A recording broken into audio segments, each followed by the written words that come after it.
Sinasabi ko na nga ba, may kahati na ako sa buhay mo. Pero hindi ko inakala na si Monica pala yun.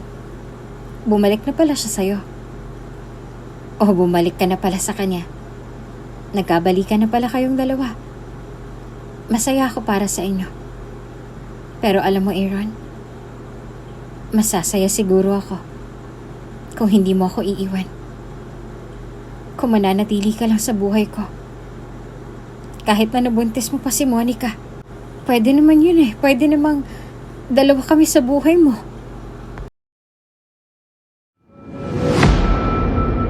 Kung bago ka pa lang sa channel na ito, Ate Jane TV, huwag kalimutang pindutin ang notification bell and subscribe button. Sana po hindi naman malaking abala sa inyo ang pagpindot ng subscribe button dahil ang kapalit po nito ay ang pagsuporta para makapag-produce ng mga libreng stories sa mga channels ni Ate Jane. Maraming salamat!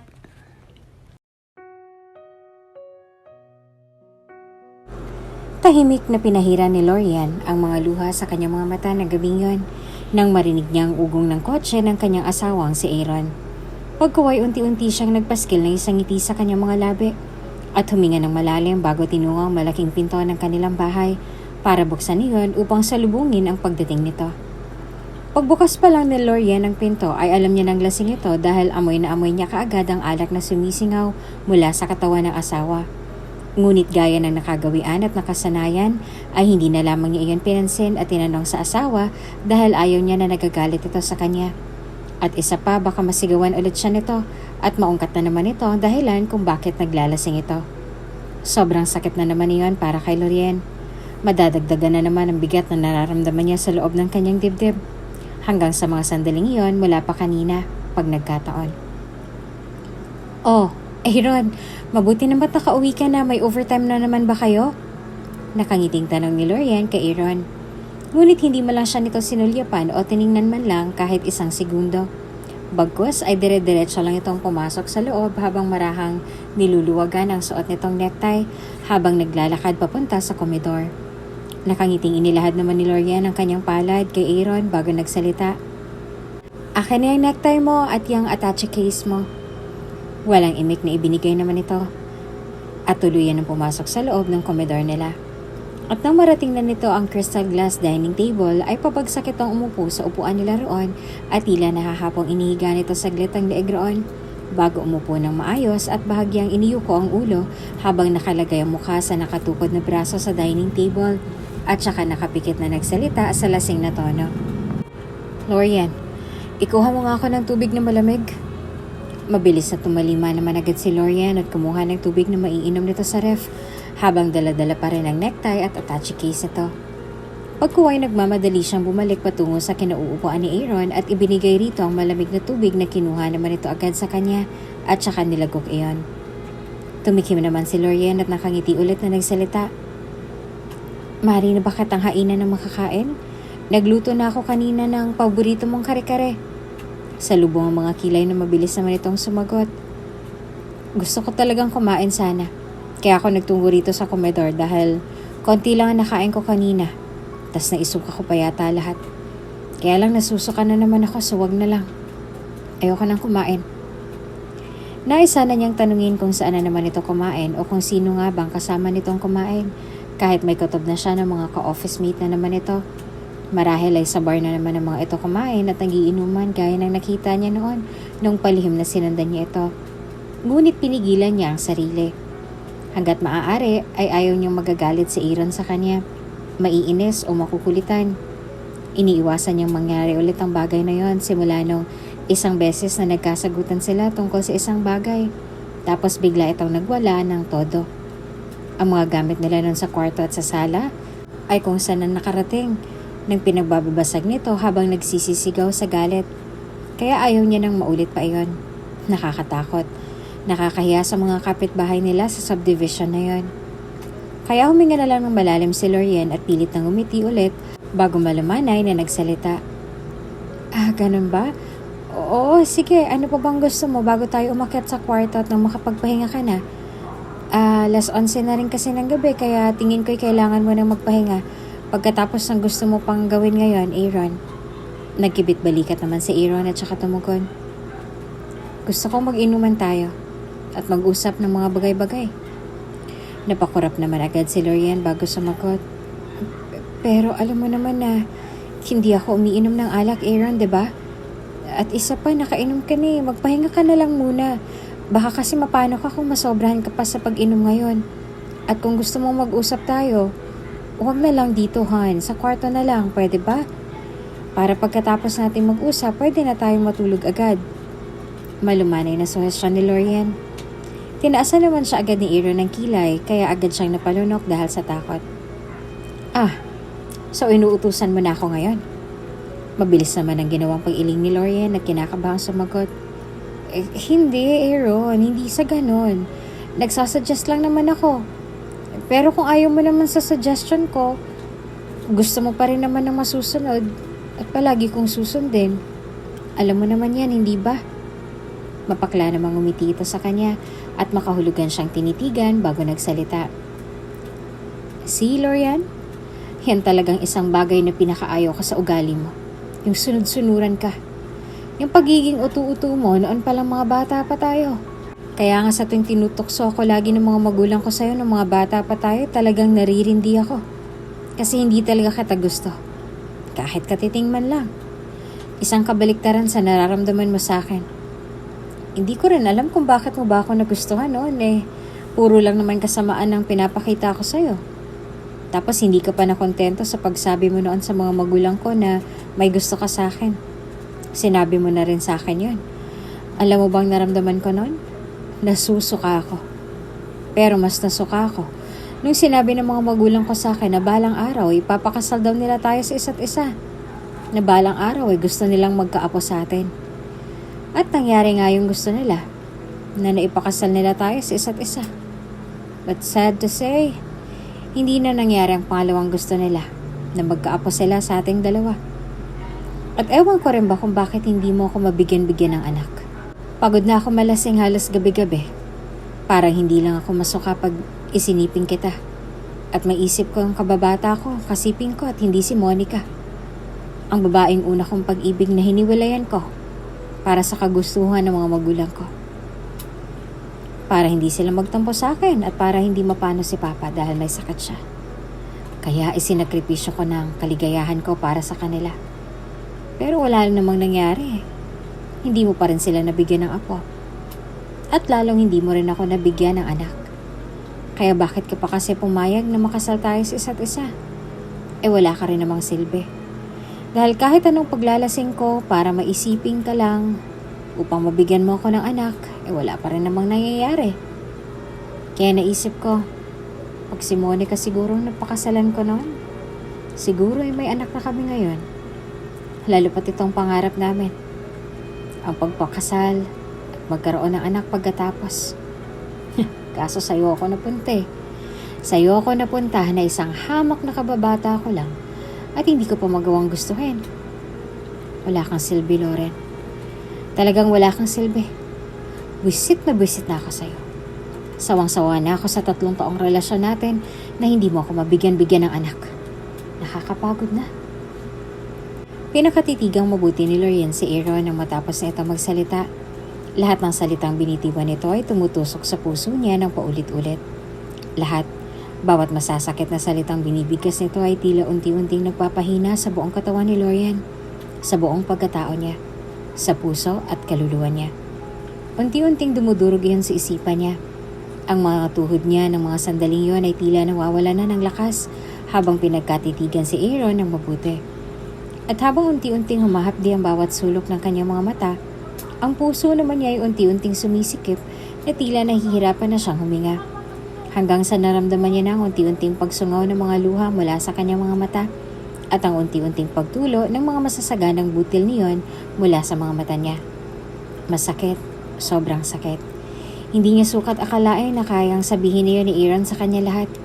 At naisip na Lorian na kahit anong iwas niya pa upang hindi na siya nito masabihan ng mga masasakit na salita at upang hindi na ito magalit sa kanya, lalong-lalo na upang wala na itong maungkat pa ay mangyayari pa rin pala ang nakakatakutan niya. Mangyayari at mangyayari pa rin pala.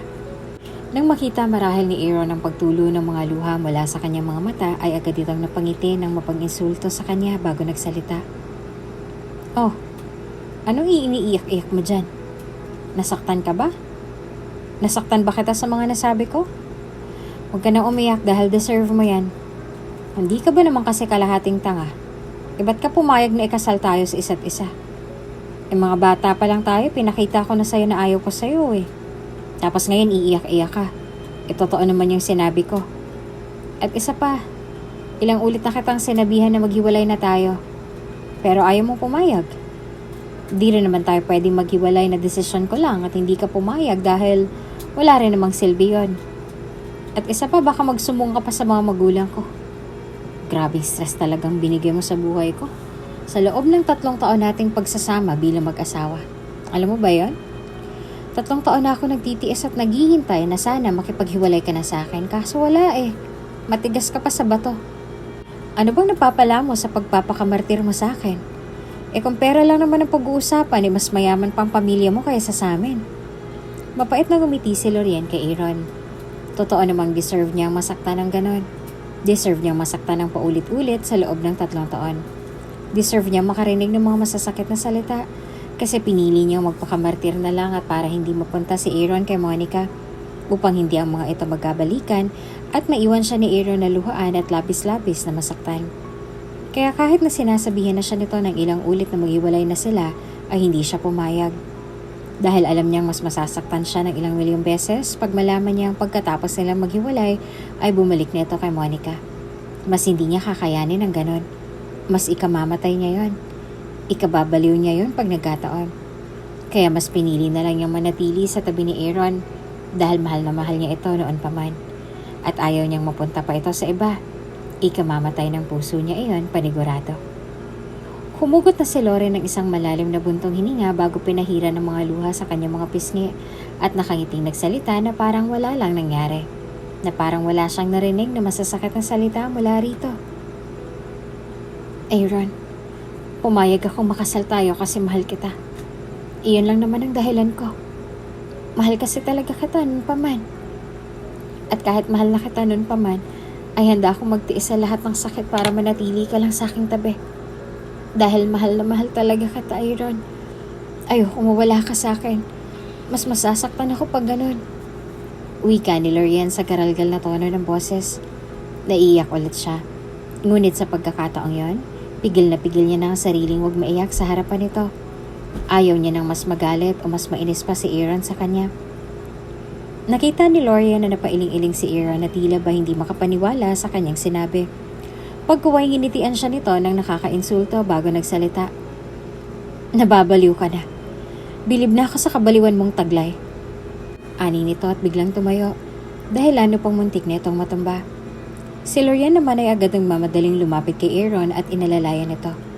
Hindi naman na ito pumalag. Siguro ay dahil di na nito kaya ang hilo nito dahil sa matinding kalasingan. Kaya na may tahimik na inalalayan niya na ito paakyat ng hagdanan patungo sa master's bedroom nila at buong ingat na ilalalayan niya na ang asawa sa paghiga nito sa kanilang malaki at maluwag na kama. At nang sa wakas ay nakahiga na ito roon ng maayos, ay nakapikit na at tahimik na umupo si Lorien sa gilid ng kama at hinintay ito na makatulog na ng mahimbing ang asawa. Ganon kasi talaga si Aaron. Paglasing na lasing ito, once na makahiga na ito sa kama nila, ilang minuto lang ang lumipas ay makakatulog na ito agad. Kaya tahimik na hinintay na lang niyang makatulog ang kanyang asawa upang mahaplos ulit niya ng marahan ang gwapong mukha nito. Isang bagay na hindi niya pa nagagawa sa 3 taon na pagsasama nila pagising nito. At nang sa wakas ay narinig na ni Lorien ang mahinang paghilik nito, ay pabuntong hiningang hinaplos niya ng marahan ang mukha nito at hindi na niya napigilan ang pagsungaw ng mga luha mula sa mga mata niya dahil muli niyang naalala ang mga binitawang masasakit na salita nito sa kanya. Si Lorien, yan talagang isang bagay na pinakaayaw ka sa ugali mo. Yang sunod-sunuran ka. Yang pagiging utu-utu mo noon palang mga bata pa tayo. Kaya nga pag tinutokso ko lagi ng mga magulang ko sa'yo ng mga bata pa tayo ay talagang naririndi ako. Kasi hindi talaga kita gusto. Kahit katiting man lang. Isang kabaliktaran sa nararamdaman mo sa akin. Hindi ko rin naman alam kung bakit mo ba ako nagustuhan noon eh. Puro kasamaan lang naman ang pinapakita ko sa'yo. Napapikit ng mariin si Lorien at hinayaang tumulo ang kanyang mga luha. Hanggang sa impit na siyang mapahikbi nang maalala ang sumunod na mga masasakit pang sinabi ni Aaron sa kanya kanina. Tapos hindi ka pa nakontento sa pagsabi mo nun sa mga magulang ko na may gusto ka sa akin. Sinabi mo rin sa akin yun.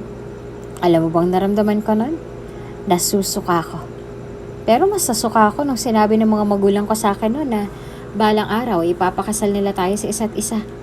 Na balang araw ay gusto nilang magkaapo sa atin. At nangyari nga yung unang gusto nila, na ipakasal nila tayo sa isa't isa. But sad to say, hindi nangyari ang pangalawang gusto nila, na magkaapo sila galing sa atin. Impit na napahagulgol si Lorien sa kanyang mga palad. Ingat na hindi umalpas mula roon ang mga hagulgol na gusto sana niyang ilabas sa mga oras na yon, ngunit hindi niya magawa. At naiisip niya na kung bakit ba kasi siya hindi mabigyan ng anak ng Panginoon. Wala namang may diferensya sa kanila. Iyon ang resulta ng magpa-check up sila. Kaya napatanong si Lorien noon kung bakit. Dahil kung si Aaron ay atat na atat ng magkaanak sila, mas lalo na siya. Dahil gusto niya nang tuparin ang matagal na nitong gustong mangyari, ang magkaanak na ito. Napapikit si Lorien ng mariin at muli niyang naalala ang kasunod na sinabi nito. At ewan ko rin ba kung bakit hindi mo ako mabigyan-bigyan ng anak. Pagod na akong malaseng halos gabi-gabi para lang hindi ako masuka kapag nasa kama tayo. At maisip ko yung kababata ko.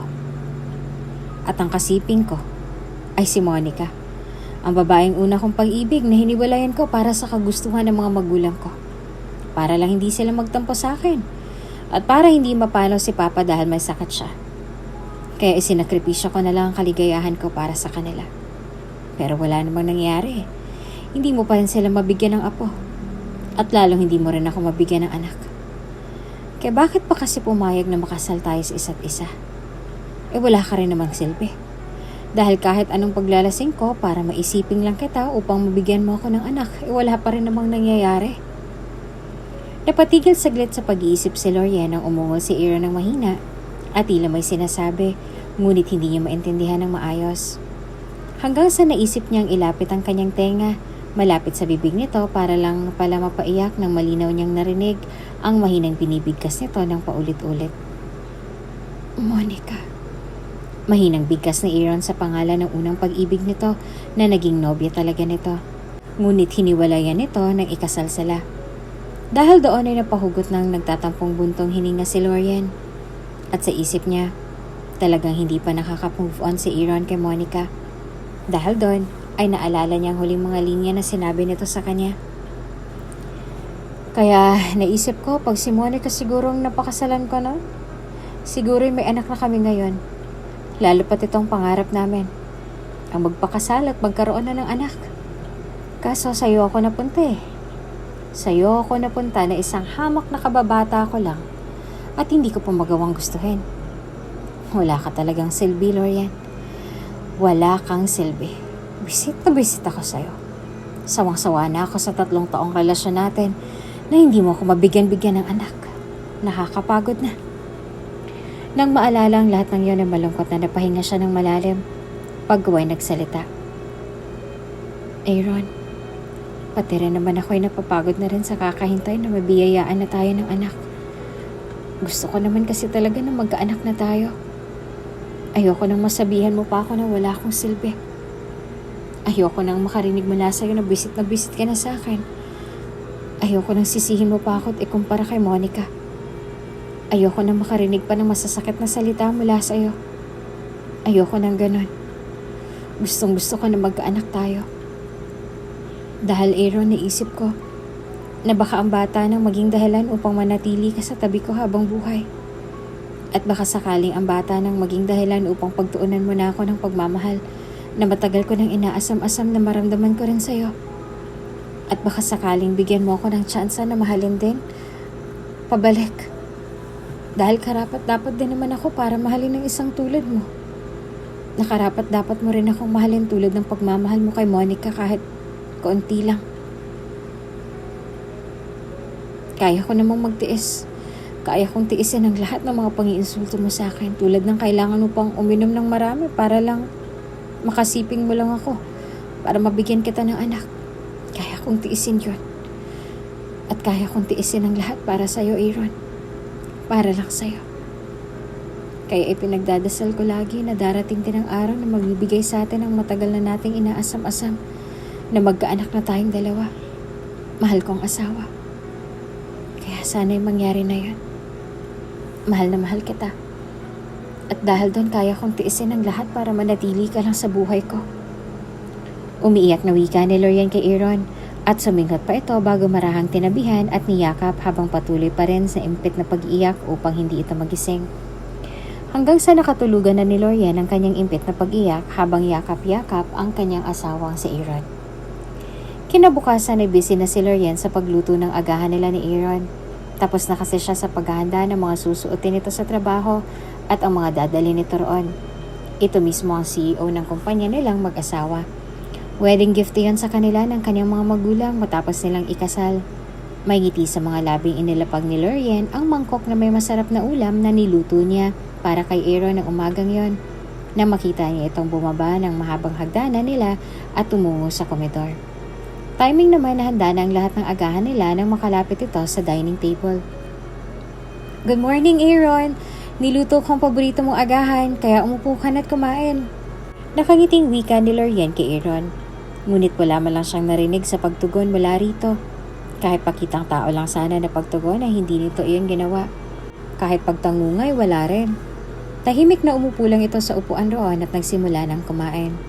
Ni hindi nga siya nito sinabihan na kumain na rin kasabay nito. Ngunit gaya ng nakasanayan ay hindi nagpakita ng pagkadismaya si Lorian sa mga ganong akto nito sa kanya. Bagkus ay muli na lang siyang ngumiti at umupo na rin sa isang upuan roon malapit sa kinauupuan nito. Naisipan ni Lorian ay pagpatuloy ang pakikipag-usap rito. Kaya na may tumikim muna siya at nakangiting nagsalita. Kamusta ang gising mo, Aaron? Hindi ba kumirot ang ulo mo? Tumigil naman ito sa pagmuya sa kanyang kinakain at sa wakas ay sumagot na rin. Kumirot ng sobra. Pero tumigil na rin nung uminom ako ng gamot na nasa ibabaw ng bedside table ko. Nais mapalundag ang puso ni Lorian habang narinig niya ang sagot ni Aaron. At hindi lang iyon basta sagot lang. Hindi lang iyon basta kaunting sagot lang din.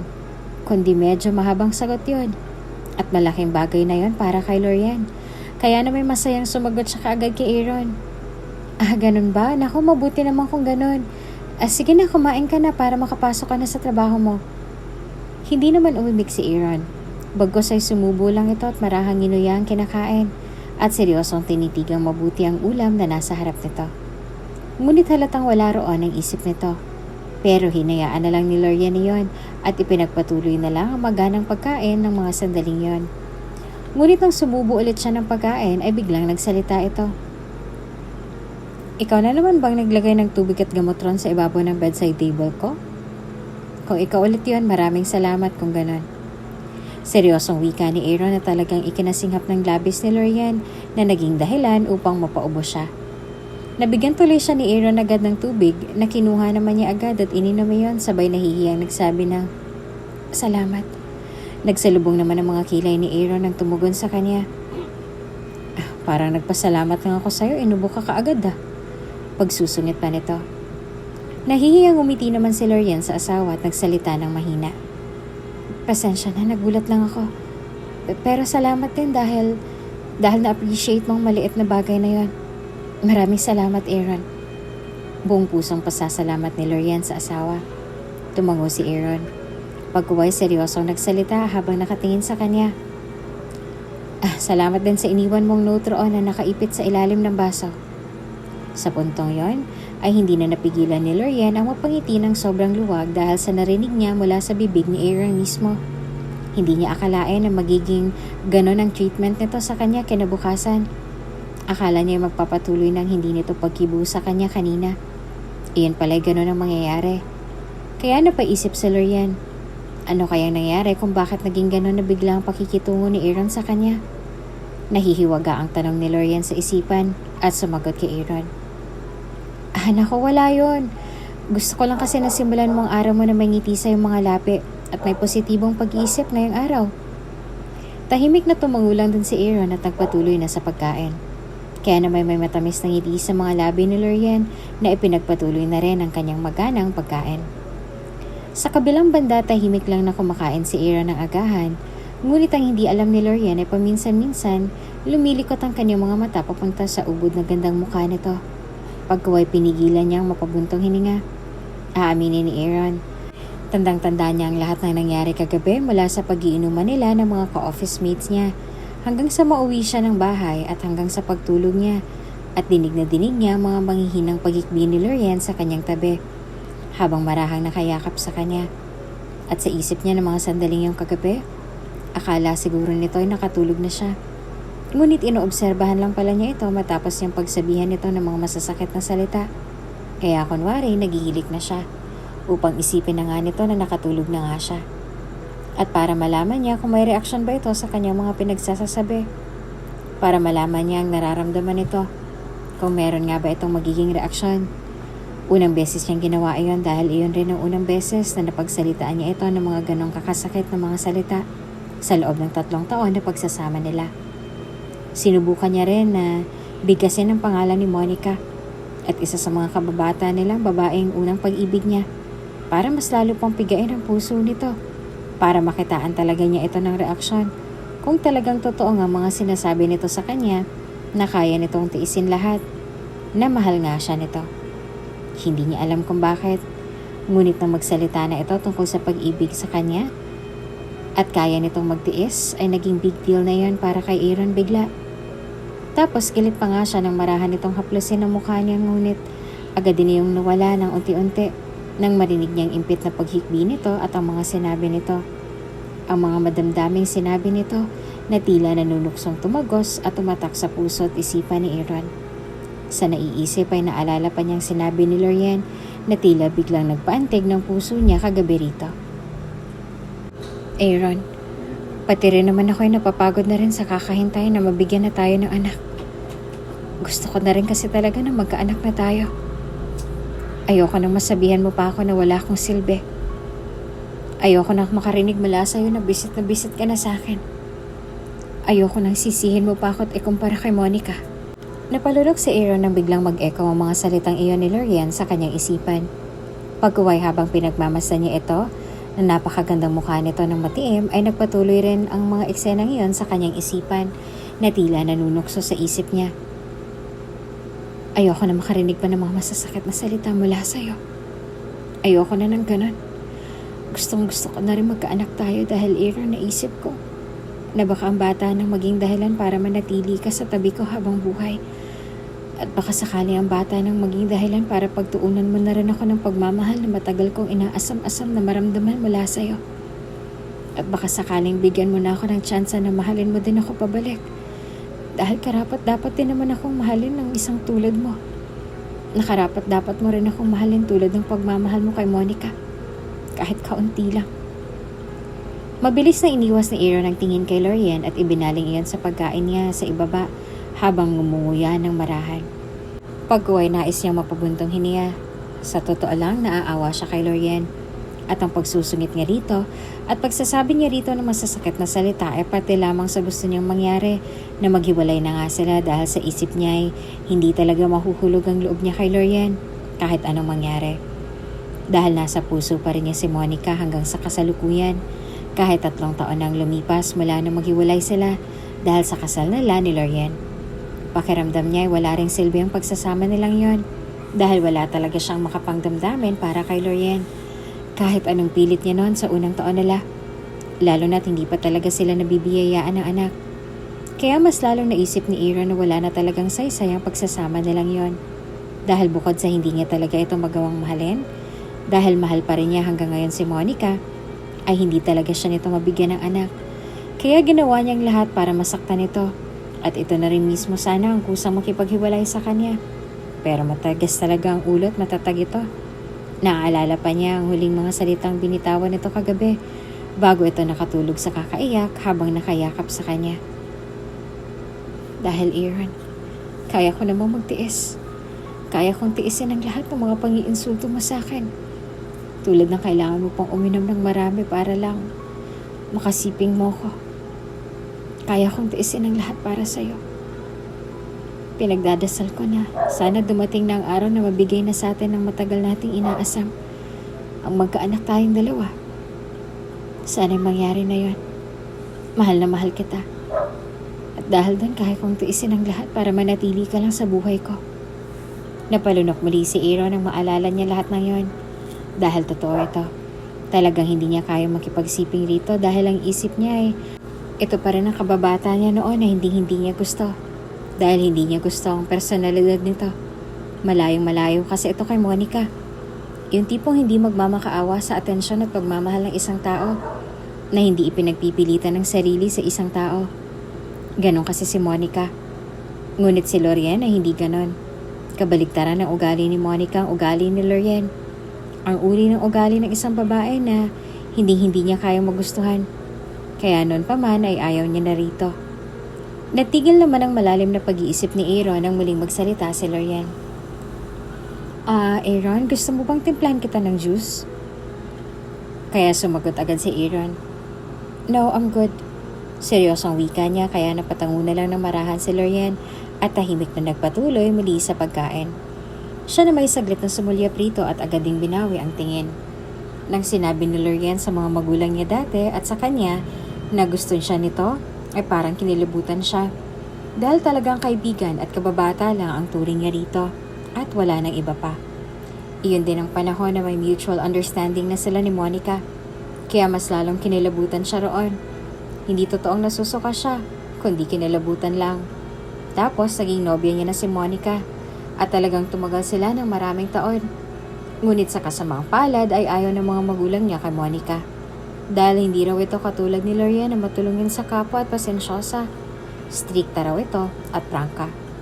At nang sinabi ng mga ito na si Lorien ang gusto ng mga ito na maging asawa niya, pagdating ng takdang panahon ay talagang inayawan niya agad iyon. Ngunit 3 years ago ay nangyari ang pinakaayaw niyang mangyari. Sinabihan na nga siya ng mga magulang na magpapakasal sila ni Lorien at isa rin sa dahilan ng mga ito ay upang mag-merge ang mga negosyo nila. Ngunit alam niyang alibay lang iyon dahil pareho lang ang yaman ni Monica at Lorien. Talagang na-trigger lang ang mga ito nang sabihin niyang may plano na siyang mag-propose kay Monica. At nang hindi siya pumayag, ay inatake sa puso ang kanyang ama dahil umiral na naman daw ang pagkamatigas ng ulo niya. Wala raw siyang awa sa mga ito at wala raw siyang takot kung anong mangyari sa kanyang ama. Kaya pikit matang pumayag na lang siya sa gusto ng mga ito dahil pumayag na rin naman din agad si Lorien. Kaya mula noon ay malamig ng pakikitungo ng ipinapakita ni Aaron kay Lorien. Ngunit talagang matatag ito. Umabot na rin sa punto na sinubukan niya na rin naman na pilit buksan ang puso niya para rito. Ngunit hindi niya talaga kaya. Pero hanggang sa kasalukuyan ay nananatili pa rin si Lorien sa kanyang tabi. Talagang matatag kahit ano pang kasama ang ipinapakita niya rito. Ngunit kagabi, matapos niyang marinig ang lahat ng yan mula kay Lorien bago ito nakatulog sa kakaiyak, ay pakiramdam niya ay nakaramdam siya ng awa rito. Nakaramdam din siya ng konsensya. Lalo na nung magising siya na may nakita ulit siyang gamot at tubig sa bedside table niya. Kaya naisip ni Aaron na siguro hindi na siya maging kanon kasama kay Lorien. Dahil naisip niya, deserve na rin naman siguro nito iyon. Iyon ang dahilan kung bakit nagpasalamat siya rito kanina. Muli niyang tinignan si Lorien at naisip na wala rin naman siguro masama kung medyo kalmahan niya ang pag-iinsulto at pagsusungit rito. Nais tuloy mapabuntong hininga ni Aaron at ipinagpatuloy na lang ang pagkain. Eksakto 8:00 na ng umaga nang ihatid na ni Lorien si Aaron sa labas dahil papasok na ito sa trabaho. Itong nakaugalian niya ng gawin kahit hindi siya nito pinapansin, pagsasabihan niya rito na mag-ingat ito sa pagmamaneho. Ngunit ng mga sandaling iyon ay tila biglang nag-ibang ihip ng hangin dahil hindi na ito seryosong naglakad patungo sa garahe nila. Hindi na ito nakangiti pero maaliwalas na ang gwapong mukha nito ng mga sandaling iyon. Mag-ingat ka sana sa pagmamaneho mo. Wika ni Lorien na may mga ngiti sa labi hanggang sa makapasok na ito sa kotse niya. At sa totoo lang, hindi na siya nag-expect pa na tutugon ito sa kanya dahil sanay na nga siyang hindi siya nito pinapansin man lang. Ngunit ang mga sandaling iyon ay biglang nanlaki ang mga mata niya nang biglang sinungaw nito ang ulo nito sa bintana ng kotse at nagsalita ng mahina. Ikaw din, mag-ingat ka dito. Lagi ka pa namang mag-isa dito. Wika ni Aaron na walang kangiti-ngiti, pero ramdam ni Lorien ang sincerity noon. Kaya mabilis siyang napahawak sa ibabaw ng dibdib niya At pigil na pigil ang luha nang umiti siya kay Aaron bago sumagot. Salamat. Tumango naman si Aaron ng bahagya habang nasa unahan ng tingin nito bago tumugon na mahina. Sige, alis na ako. Wika ni Aaron at pinaandar na ang makina ng kotse nito. Kaya umatras naman ng kaunti si Lauren at ngumiti kay Aaron at bahagya pang iwinagayway ang isang kamay nito bago nagsalita. Sige, ingat. Wika niya at tumikim upang pakalmahin ang sobrang kasiyahan na nararamdaman sa loob ng kanyang dibdib ng mga sandaling yon. Tumango naman si Aaron at tuluyan ang pinaandar ang kotse nito paalis. At naiwan si Lorian doon na sobrang lawak ng ngiti sa mga labi habang tinatanaw ang sasakyan ni Aaron papalayo. Sobrang saya niya. Sobrang tuwa niya. Dahil parang biglang bumait sa kanya ng kaunti si Aaron. Dahil hindi na ito masyadong suplado makipag-usap sa kanya. Kaya tanging hiling niya na lang sana ay magtuloy-tuloy na yon. Sana. Napahinga ng malalim si Lorian habang may matamis at masayang ngiti sa kanyang mga labi. Pagkuway pumasok na siya sa loob ng malaking bahay nila ng asawa at maligayang pumasok doon. Samantala, sa opisina ni Aaron ay abalang-abala siya na nagtatype sa keyboard ng kanyang laptop nang bigla siyang bulabugin ng kanyang sekretarya sa intercom. Pabuntong hiningang pinindot niya ang button ng intercom at sumagot. Yes, Blakely, what is it? Sumagot naman agad ang kanyang sekretarya. Sir, nandito po si Miss Salazar sa baba. Gusto niya raw po kayo makausap. Sa narinig ay kaagad na nanlaki ang mga mata ni Aaron. Pagkuway biglang bumilis ang tibok ng kanyang puso habang umalingaw-ngaw sa kanyang isipan ang apelidong yon. Kaya naman napahinga muna si Aaron ng pagkalalim-lalim upang pakalmahin ang sarili bago tumikim at sumagot. Okay, send her in. Ilang sandali pa'y bumukas na ang automatic steel door ng opisina ni Aaron. At kasabay ng pagbukas ng pinto ay ang pagbilis ng pabilis ng tikbok ng kanyang puso nang makita niyang babaeng pumasok mula roon. Aaron, tila nahihiyat na iyak na bati agad ng babae sa kanya nang magtagpo na sa wakas ang mga paningin nila. Napalunok naman agad si Aaron at napatayo para salubungin ang babae. At nang sa wakas ay magkalapit na sila ay agad niya itong niyakap sabay mahinang bigkas sa pangalan nito. Monica. Agad naman itong napaiyak at napahagulgol nang marinig marahil itong pagbigkas ng kanyang pangalan. Kaya naman mas sumigpit pang lalong pagyayakap niya dito at ganun rin ito sa kanya. Aaron, miss na talaga kita. Hindi ko na talaga kaya magtiis pa ng ilang taon na hindi kita nakikita o mayakap man lang. Sa loob ng 3 taon ay wala akong ibang inisip at minahal kung hindi ikaw pa rin. Mahal pa rin kita hanggang ngayon, Aaron. Hindi ko na kayang pangungulila ko sa'yo, kaya please, balikan mo na ako. Magbalikan na tayo, iwanan mo na si Lorian. Mahal mo pa naman ako, diba? Hindi naman ganito ang magiging reaction mo kung hindi mo naman ako mahal eh. So tell me, mahal mo pa rin ba ako hanggang ngayon? Pareho pa rin ba tayo ng nararamdaman? Umiiyak na diretso ang wika agad ni Monica kay Aaron. Kaya naman napapalunok si Aaron ng sunod-sunod dahil doon. Hindi siya makauma agad. Pero isa lang nasa isip niya sa mga sandaling yon. Ang sabihin rin kay Monica, ang totoong nararamdaman niya para dito. Oo naman, Monica. Hanggang ngayon pareho pa din naman tayo ng nararamdaman sa isa't isa. Mahal na mahal pa rin kita. Masuyong wika ni Aaron at madamdaming hinalikan ng tuktok ng ulo ng babae. At dahil sa kanyang mga sinabi ay nakita niyang mabilis itong tumingala sa kanya habang may luha sa mga mata nito. Bago nakangiting nagsalita. Ikinagagala ko marinig ang mga salitang yan mula mismo sa bibig mo, Aaron. Maraming salamat dahil nagsabi ka rin sa akin ng totoo. Tumutulo ang mga luha nito at tinitigan siya ng makahulugan sa mga mata bago dahan-dahang inilapit ang magandang mukha nito sa kanya at saka nakapikit na inilapat ang matamis na malambot na mga labi nito sa labi niya. Masayang nagluluto ng hapunan si Lorian ang gabing yon. Excited na siya sa pag-uwi ni Aaron. Excited na rin siyang matikman ito ang espesyal na niluto niya para rito. Dahil yan sa biglaang kabaitan na ipinakita nito sa kanya kanina. Kaya na may hapon pa lang ay hindi na siya magkakumahog sa paghanda ng mga espesyal na ulam para kay Aaron ng gabing yon. Pagsapit ng 6:00 gabi, nakahanda ng lahat sa mesa. Pag late ulit si Aaron makauwi ng gabing yon, ay iinitin na lang ni Lorian yon. Kagaya ng nakasanayan na niyang gawin tuwing late na itong nakakauwi sa bahay kadalasan. Kaya naman ang maihanda niya na ang mesa lahat, pati ng mga imported wine at candlelight, ay tinanggal niya na ang suot ni apron at umakyat na patungo sa kwarto nilang mag-asawa upang maligo na.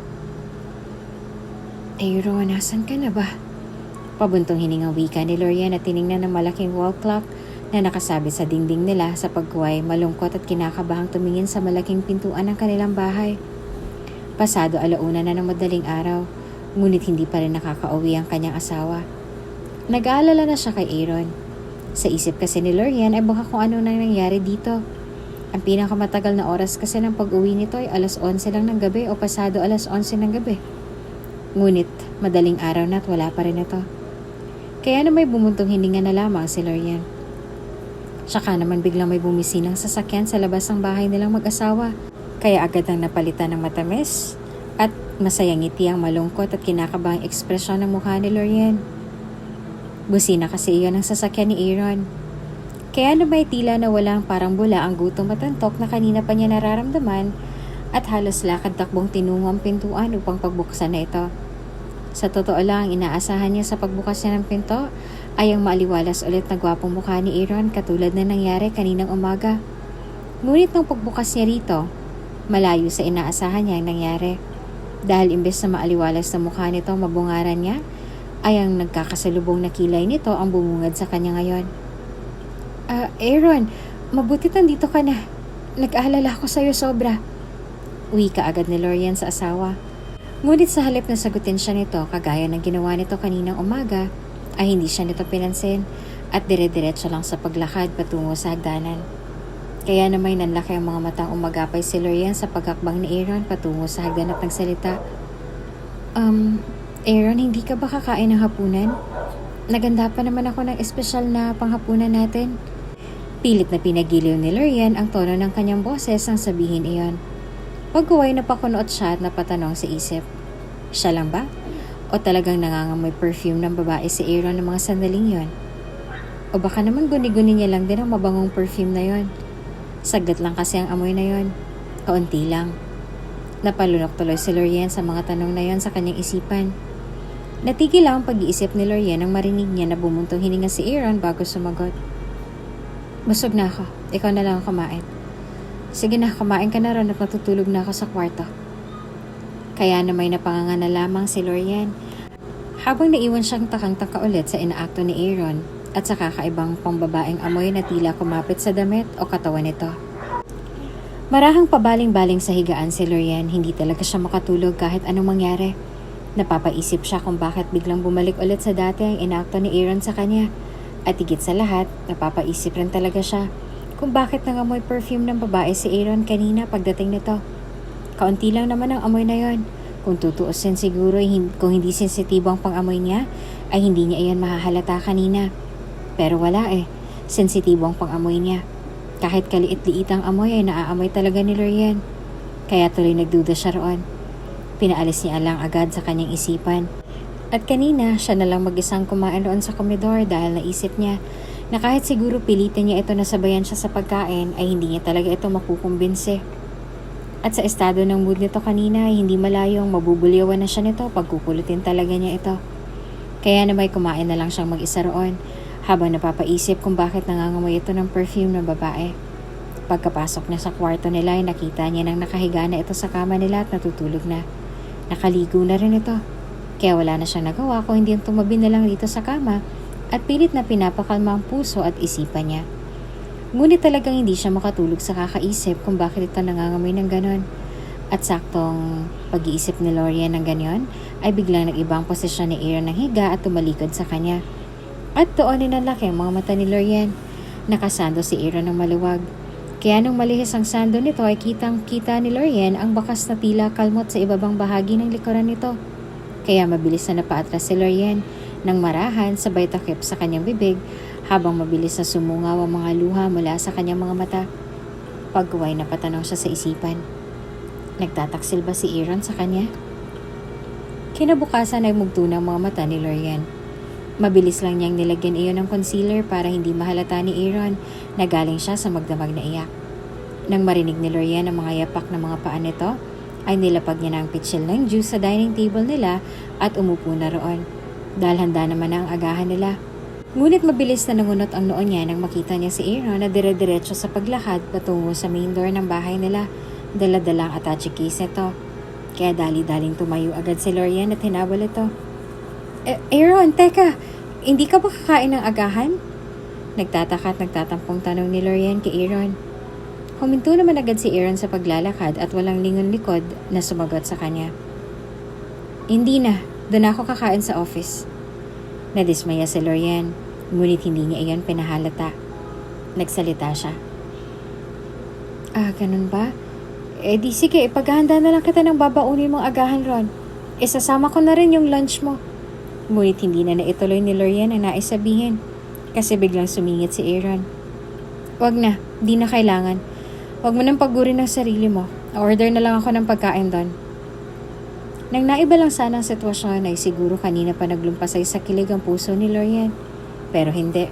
Alam niyang may malaking rason sa biglaang pagbabago ulit ng inaakto ni Aaron sa kanya. Tumikim siya at pilit pa rin sumagot rito. Ay nako, wag kang mag-alala. Okay lang sa akin. Hindi naman nakakapagod ang pag-aasikaso sa iyo eh. At sa pagkakataong yun, ay tila naubos ng pasensya ni Aaron kay Lorian dahil bigla na lang siya nitong nilingon habang tagpong-tagpo ang mga kilay at nagsalita ng mariin. Pwede ba, Lorian? Pag sinabi kong wag, hindi na kailangan, ibig sabihin nun hindi na talaga kailangan. Pag sinabi ko namang wag na, ibig sabihin nun wag na talaga. Huwag ka na makulit, nakakaubos ka kasi ng pasensya eh. Dagling napayuko ng ulo si Lorian at nagsalita. Pasensya ka na, Aaron. Akala ko kasi medyo okay na tayo kasi medyo bumait ka na sa akin kahapon eh. Napahawak naman si Aaron sa bridge ng ilong nito ng mariin habang nakapikit bago nagmulat ang mga mata at seryosong tiningnan siya at saka tumugon. Okay, look. Kung inaakala mo na may karapatan ka ng kulitin ako ng kulitin ng ganyan dahil pinakitaan kita ng medyo kabaitan na sinasabi mo kahapon, ay nagkakamali ka. Abuso ang tawag dyan. At kung inaakala mo na magpapatuloy ako sa ganun sa'yo, wag kang mag-assume agad. Dahil may hangganan yon. Kaya wag kang mag-assume na tatagal ang ganung pagtrato ko sa'yo. Masasaktan ka lang. Sa narinig ay biglang napangiti na mapait si Lorian. At sa isip niya, dahil ba sa may-ari ng kalmot na yan sa likuran mo, Aaron? At dahil ba sa may-ari ng pambabaeng perfume kagabi na talagang kumapit sa katawan mo kaya ka nagkakaganyan? Parang pinaganang mariin ang puso ni Lorian sa mga katanungan niya yon sa kanyang isipan. Talagang nasasaktan siya ng labis nang maisip niyang nagtaksil ang kanyang asawa sa kanya. Ganon na nga ang konklusyon niya sa isipan. Ngunit hindi yan matanggap ng puso niya.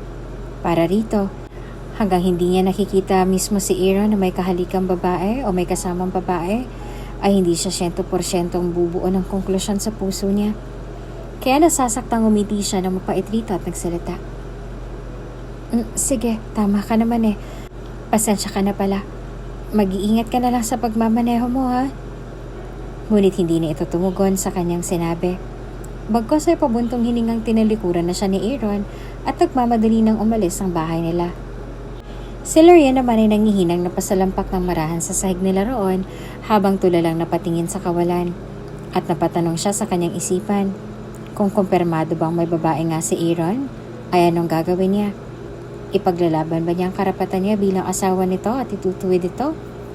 O hahayaan na lang niya na magtaksil si Aaron sa kanya upang hindi na sila magtalo pa at upang hindi na nito maisip na iwanan siya at sumama na sa ibang babae nito? Sa naisip tuloy ay mabilis na kumuwala mula sa bibig ni Lorian ang isang nasasaktang hikbi. Isang nasasaktang hikbi na nauwi sa isang nasasaktang hagulgol dahil naisip niya. Masakit na nga na iniisip niyang may babae na nga siguro ito. Ano pa kaya kung makukumpirma niya na iyon mismo? At dahil sa naisip ay mas lalo pa siyang humagulgol roon. At kailan mo naman balak na sabihin kay Lorian ang tungkol sa atin? Naiinip na ako, Aaron. Please lang, pakidalian mo na. Inip at inis-inis na ako kakahintay sa balak mong yan. Halatang inis na wika ni Monica kay Aaron. Gabi na ng mga oras na yon at nasa bahay siya nito. Pagkaalis niya sa kumpanya kanina ay dumiretso na siya sa bahay ni Monica at nangyari ulit ang nangyari sa kanila kagabi. Napabuntong hininga si Aaron. Oo, nagtaksil siya kay Lorian. Pero wala siyang magagawa. Mahal niya pa si Monica. At ganun din daw ito sa kanya. At isa pa, ito na kasi ang kusang lumapit sa kanya makalipas ng 3 taon. At pareho sila ng nararamdaman na pangungulila sa isa't isa. Kaya naisip ni Aaron, hindi niya na kayang pigilan ang nararamdaman niya para kay Monica. At isa pang naisip ni Aaron, mag-asawa lang naman sila sa papel ni Lorian. Pero hindi pa rin niya maiwasang mag-guilty sa pagpili niya sa umuusbong na damdamin para kay Monica.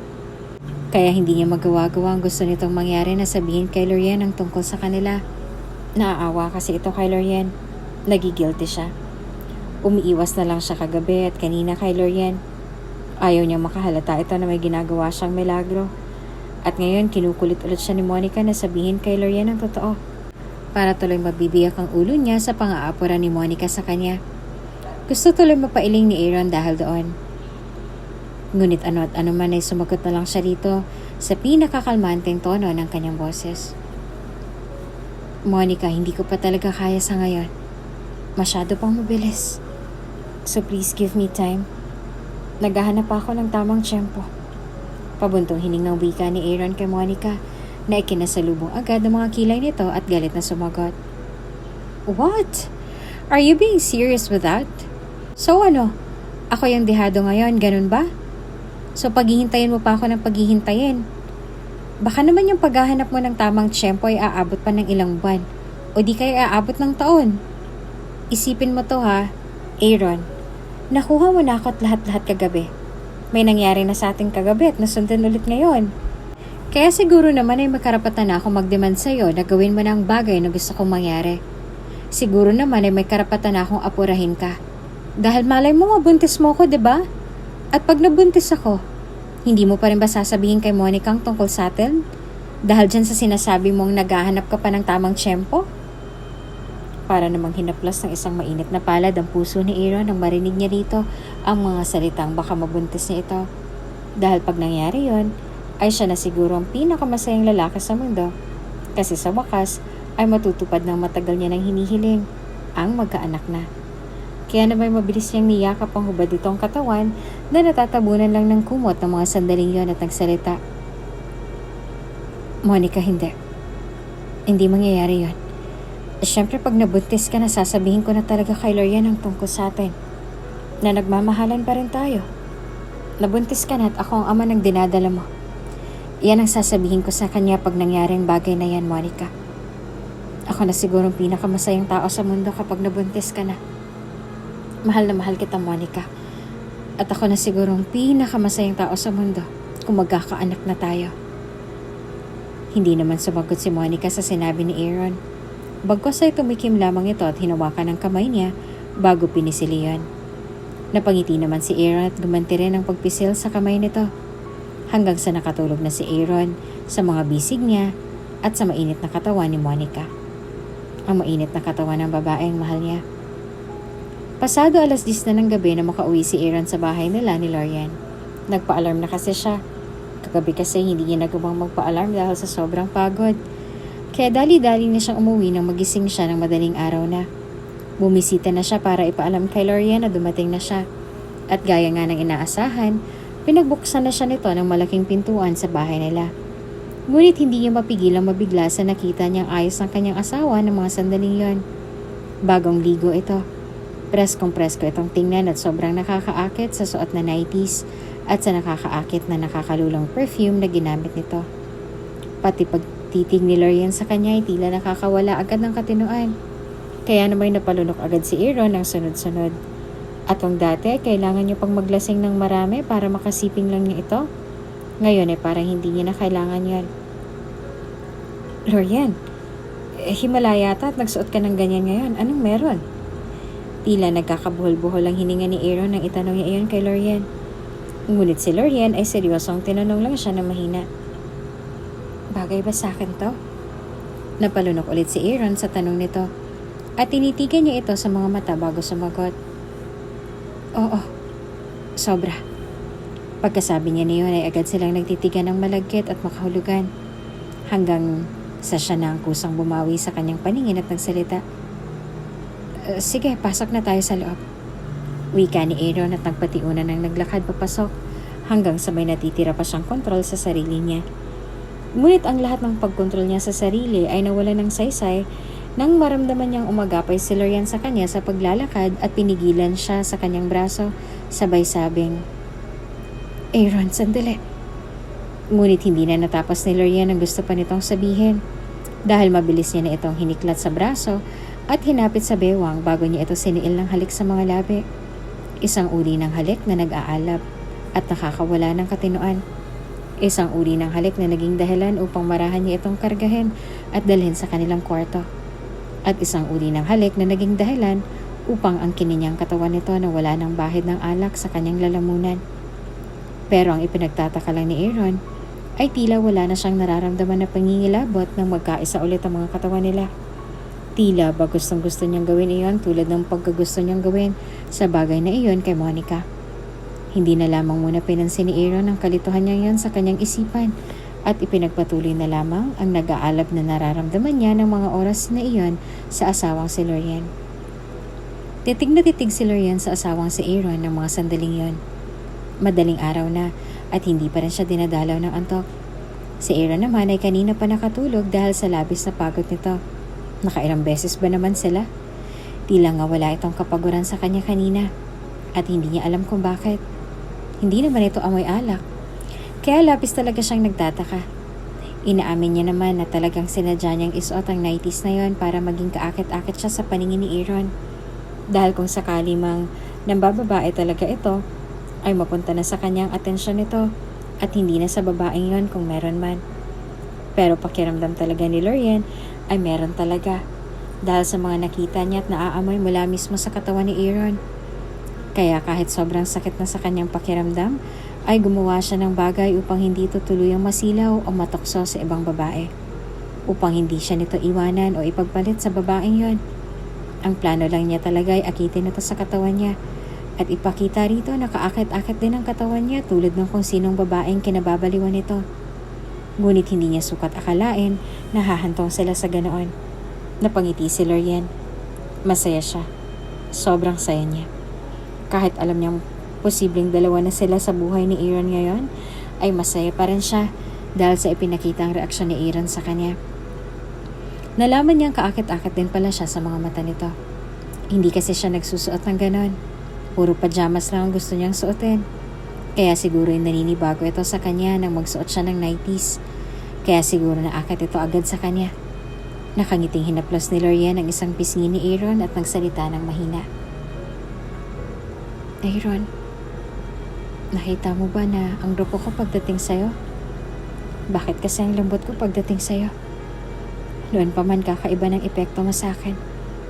Noon pa man kakaiba ng pagmamahal na inuukol ko sa'yo. Alam mo ba?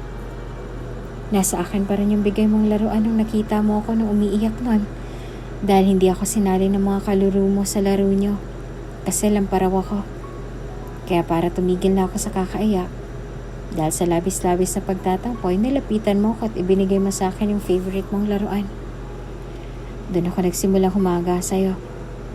6 years old pa lang ako noon pero sobrang humahanga na ako sa'yo simula noon. At nung tumuntong tayo ng high school at binubuli ako lagi ng classmates nating babae, ay nandun ka rin lagi para kampihan ako. Kaya sobrang saya ko noon at masumanga pa ako lalo sa'yo. Doon ko rin na-realize na ang paghanga kong yun ay nauwi na pala sa kakaibang pag-ibig. Ang uri ng pag-ibig na hindi basta-basta nagigiba o sumusuko. Ang uri ng pag-ibig na totoo at hindi mapanglinlang. Ang uri ng pag-ibig na mapagtiis at laging bumabalik-balik sa'yo kahit anong mangyari. Ganyan ang pag-ibig na inuukol ko sa'yo noon pa man. At kailanman ay hindi ko pinagsisisihan na ikaw ang unang pag-ibig ko. At alam kong ikaw at ikaw rin ang magiging huli. Kahit ang unang pag-ibig mo ay iba. At hindi ko maiwasang pantasyahin na sana'y ako na lang magiging huli mong pag-ibig, Aaron. Na sana'y matutuhan mo rin akong ibigin pabalik. Kahit nakatiting na pag-ibig man lang yon. Kahit na 1% lang sa loob ng 100%. At ako nang bahalang iibig sa'yo ng 99% yun. Kasi sobrang mahal na mahal talaga kita eh. Alam mo yung pagmamahal na hindi basta-basta nagsasawa? Yun ang nararamdaman ko sa'yo.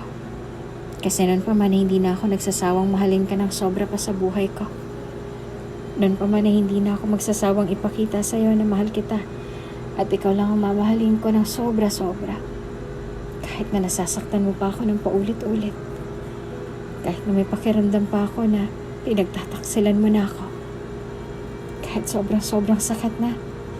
Makita lang kita o kausapin mo lang ako. Saglit ay nawawala yung sobrang sakit na nararamdaman kong yun ng paunti-unti. Oo, martir ako. Martir na ako, martir. Pero yun naman ang totoo eh. Mahal na mahal kasi talaga kita. At ayokong mawala ka sa buhay ko. Hindi na magbabagong pagmamahal kong yan sa'yo, Aaron. Dahil ikaw lang ang lalaking aalayan ko ng buong puso at buong pagkatao ko. Ganon kita kamahal. Ganon ako magmahal sa'yo. Mahal na mahal kita ng sobra-sobra, Aaron. Kahit mangyari mang dalawa pa kami sa buhay mo. Tumutulo ang mga luhang wika ni Lorian habang may mapait na ngiti sa kanyang mga labi. Ng mga sandaling yon, patuloy na hinahaplos niya ang pisngi ni Aaron ng marahan habang patuloy na namamalisbis ang kanyang mga luha. Kasi naisip niya, bakit ba kasi hindi niya magawang magalit rito? Bakit ba kasi kahit pagkumpronta lang dito, kung may babae ba ito ay hindi niya magawa? At bakit ba kasi kahit pagtanong niya rito, bakit ito nangangamoy perfume ng babae? At bakit ito may kalmot ng kuko sa ibabang bahagi ng likuran nito? Ay hindi niya magawa dahil mas nangingibabaw ang takot niya. Takot ba siya na magalit ito sa kanya? O takot siya na sabihin itong totoo ang hinala o pakiramdam niya? Hindi na alam ni Lorian. Basta natatakot siya. At yun na yun. Bumuntong hininga si Lorian ng malalim. Sumasakit ang ulo niya sa kakaisip. Ngunit isa lang talaga ang nasa isip niya ng mga sandaling yon. Mahal niya si Aaron at ayaw niya nang mawala ito sa kanya. Kaya gagawin niya ang lahat upang manatili lang ito sa buhay niya. Kahit aabot pa sa punto na magmakaawa na siya rito. Muli na lamang napabuntong hininga si Lorian at lumuluhang mabilis na lumipas ang isang linggo. Patuloy pa rin na nagkikita sina Monica at Aaron tuwing gabi ng palihim. Hindi pa rin nasasabi ni Aaron kay Lorian ang tungkol sa kanila ni Monica. At ramdam niyang galit na si Monica sa kanya dahil doon. Hanggang isang gabi nang nasa bahay ulit siya nito, ay nagtaka si Aaron nang sabihin ni Monica sa kanya na may gustong ibigay raw ito sa kanya na pariguradong sobrang ikakasaya raw niya. Isang bagay raw na sobrang importante dito sa kanya. Kaya na may tahimik na naghintay si Aaron sa kung anong gustong ibigay ni Monica na talaga raw magbibigay sa kanya ng labis na kaligayahan. Ngayon ay magkaharap na silang nakaupo sa mahabang black leather couch na nasa sala nito habang hawak-hawak nito ang kanyang kamay. Pagkuway may kinuha ito sa loob ng kanyang shoulder bag at nakangiting inaabot nito sa kanya ang isang nakarap na maliit na box. Kunot noong kinuha naman iyon ni Aaron at nagsalita. What is this? Mas lalong lumawak naman ang ngiti ni Monica bago sumagot. Buksan mo na lang. At binuksan na nga ni Aaron ang nakarap sa maliit na box. Pagkuway namilog bigla ang kanyang mga mata sa matinding pagkagulat na makita niya ng laman niyon. Kaya gulat na napatingin si Aaron kay Monica at halos maiyak na agad sa sobrang kasiyahan ng magsalita ito. Is this true? Sa'yo ba talaga to? Nakangiting tumango-tango naman si Monica at nagsalita. Oo, Aaron. Sa akin ang 5 pregnancy test na yan. Congratulations to us, Aaron. We're pregnant. Magkaka-baby na tayo. Agad na nagdiwanag ang mukha ni Aaron sa narinig. Pagkuway mabilis na niyakap niya si Monica ng mahigpit at bumulong rito. Congratulations to us indeed.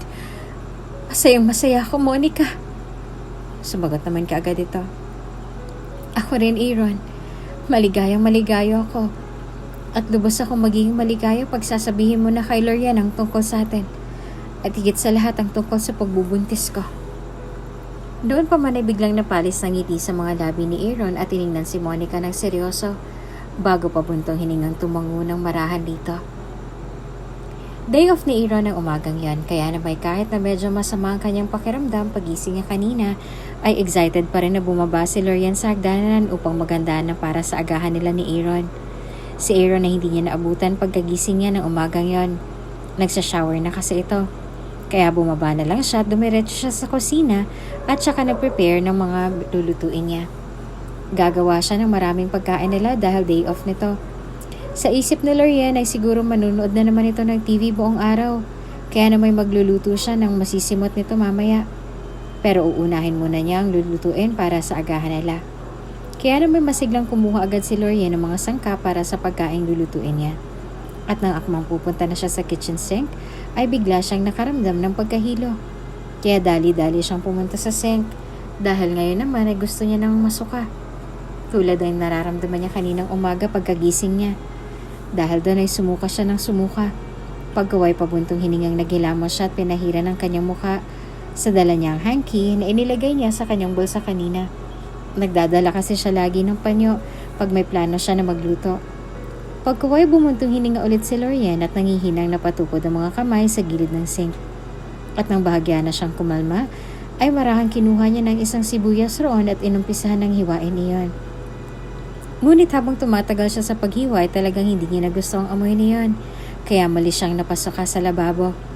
Naiyak na tuloy si Lorien. Hinang-hina na kasi siya. Doon naman ay timing na nakita niya ng papanaog na si Aaron sa hagdanan at tumungo na sa sala. Kaya na may sa kabila ng masama pa ring pakiramdam na hindi niya alam kung ano ang sanhi niyon ay pinagpatuloy na lang ni Lorien ang ginagawa. Ngunit napahinto siya nang bigla siyang tawagin ni Aaron sa sala. Kaya kunot noong lumapit naman siya rito. Bakit Aaron?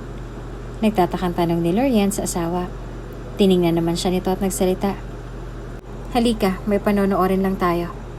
Napakurap-kurap naman siya tumugon.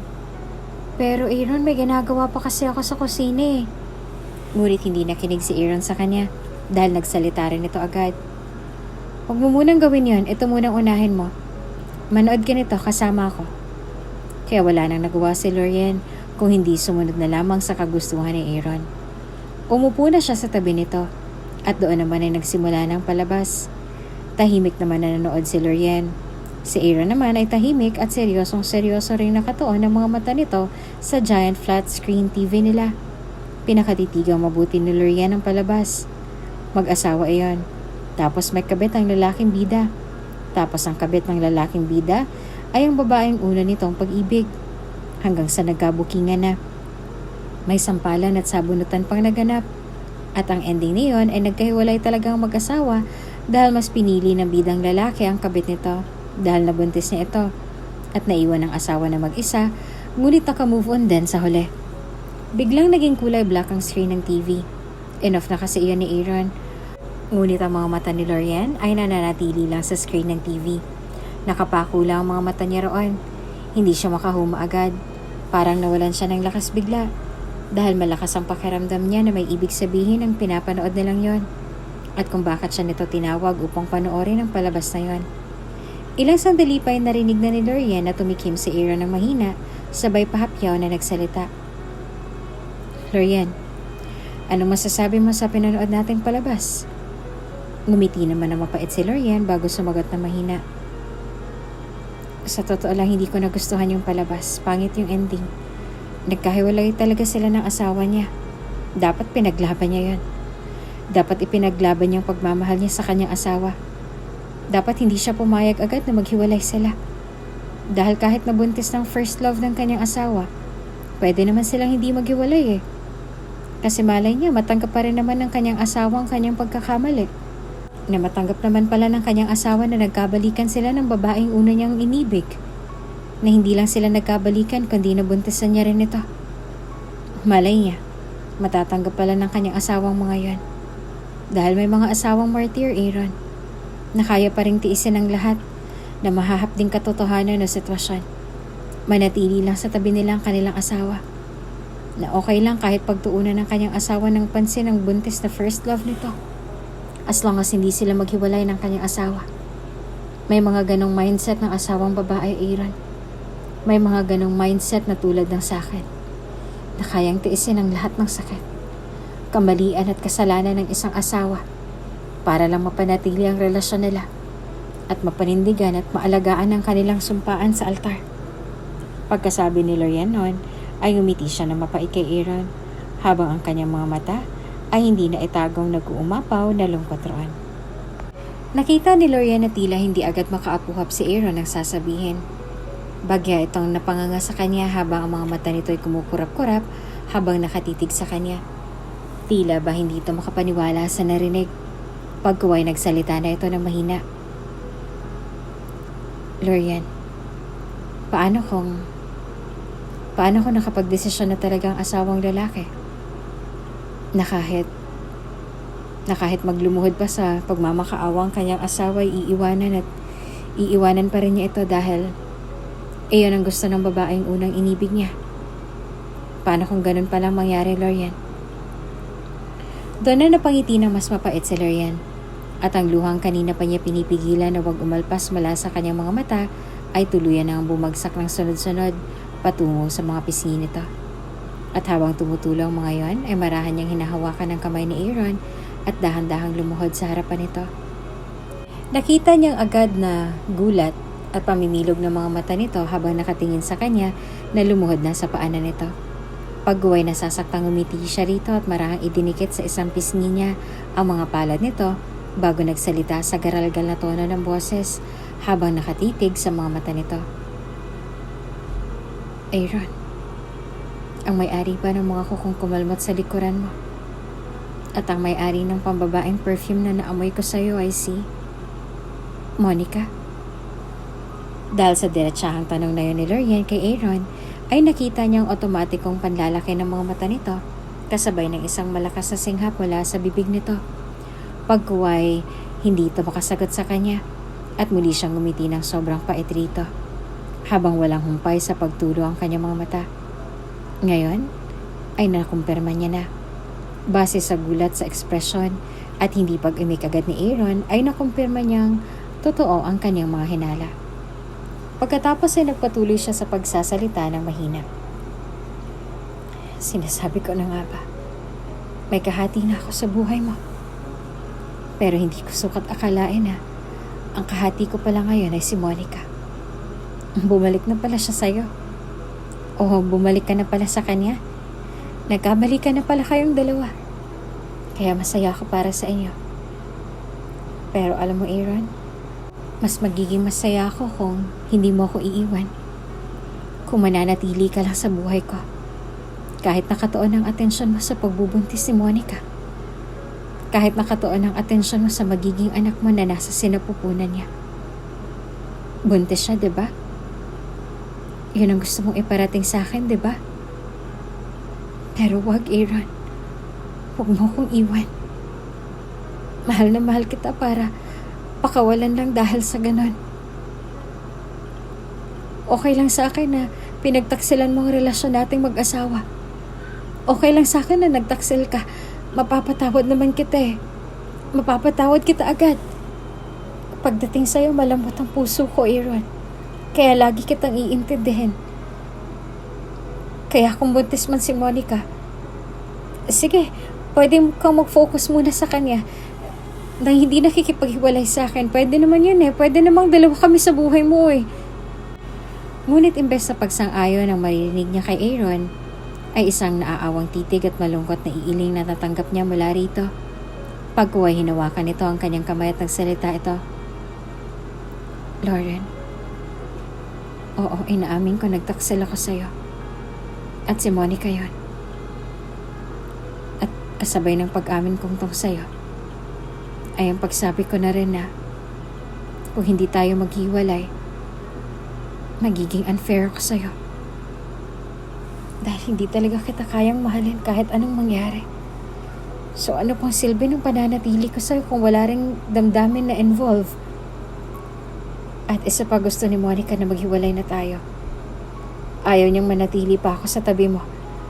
At susundin kung gusto niya dahil baka mapano ang anak namin na nasa sinapupunan niya na pag hindi ko pa sundin ang gusto niya na makipaghiwalay na ako sa'yo. Mahal ko siya, Lorian. At dahil mahal ko siya, gagawin kong lahat ng ikakasaya niya. At iiwasan ko ng mga bagay na magpapasakit sa kalooban niya. Napangiti naman si Lorian ng mapakla dahil sa sinabi ni Aaron bago nagsalita. At dahil hindi mo ako mahal ay okay lang na ako ang masaktan? Kahit na sa akin ka ikinasal? Mabilis namang tumango si Aaron at mariing sumagot. Oo, Lorian, gano'n na nga. At sana'y maunawaan mo na sa pagkakataong to, yung pagmamahalan na namin ang masusunod. Hindi nang kagustuhan ng mga magulang ko. o ang kagustuhan ng mga magulang mo. Wala na akong pakialam sa sasabihin nila. Basta para sa akin, naalagaan kong mag-ina ko. At ang ibig sabihin lang yun, ay itutuan ko ang lahat ng atensyon ko sa kanila. At iiwanan na kita. Makikipaghiwalay na ako sa iyo, Lorian. Makikipag-divorce na ako sa'yo. Parang isang malakas na bomba yung sumabog sa mga tenga ni Lorian. At sa lahat ng sinabi nito, ay ang pakikipag-divorce na nito sa kanya ang pinakamalinaw at talagang malakas na umalingaw-ngaw sa puso at utak niya. Parang gustong magwala ng puso ni Lorian sa narinig. At naisip niya, makikipag-divorce na si Aaron sa kanya? Nang dahil kay Monica at sa anak ng mga ito? Kung ganon, lahat ng paghihirap at pagtitiis niya upang manatili lang sa kanya si Aaron ay mawawalan rin pala ng silbi. Mawawalan ng silbi yan lahat. Lahat-lahat ng pagsasakripisyo niya para lang huwag siyang iwanan ni Aaron. Ngunit sa huli, ganon rin pala mangyayari. Mabilis na naman lisbis ang luha sa mga mata ni Lorian at humagulgol na agad niyang yumakap ng mahigpit kay Aaron at paghagulgol na nagmamakaawa rito. Aaron, huwag. Huwag. Ayoko makipag-divorce sa'yo. Huwag, please, hindi ako papayag. Please, huwag mo akong iiwan. Maawa ka sa akin, please. Okay lang naman sa akin na dalawa kami sa buhay mo eh. Okay lang talaga sa akin, Aaron. Please, huwag ka na makipaghiwalay sa akin. Ayoko, hindi ko kaya. Madudurog ako, Aaron. Madudurog ako ng sobra-sobra pag ginawa mo yan. So please, maawa ka. Huwag mo akong iiwan at huwag kang makipag-divorce sa akin. Please, huwag.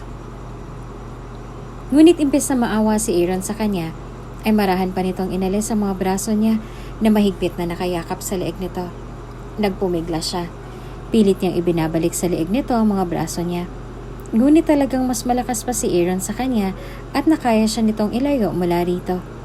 Pagkuway tumayo na ito at akmang aalis na, ngunit para siyang batang paslit na kumapit na naman sa mga binti nito at umiiyak na nagmakaawa ulit. Aaron, wag. Ayoko. Huwag ka makipaghiwalay sa akin, please.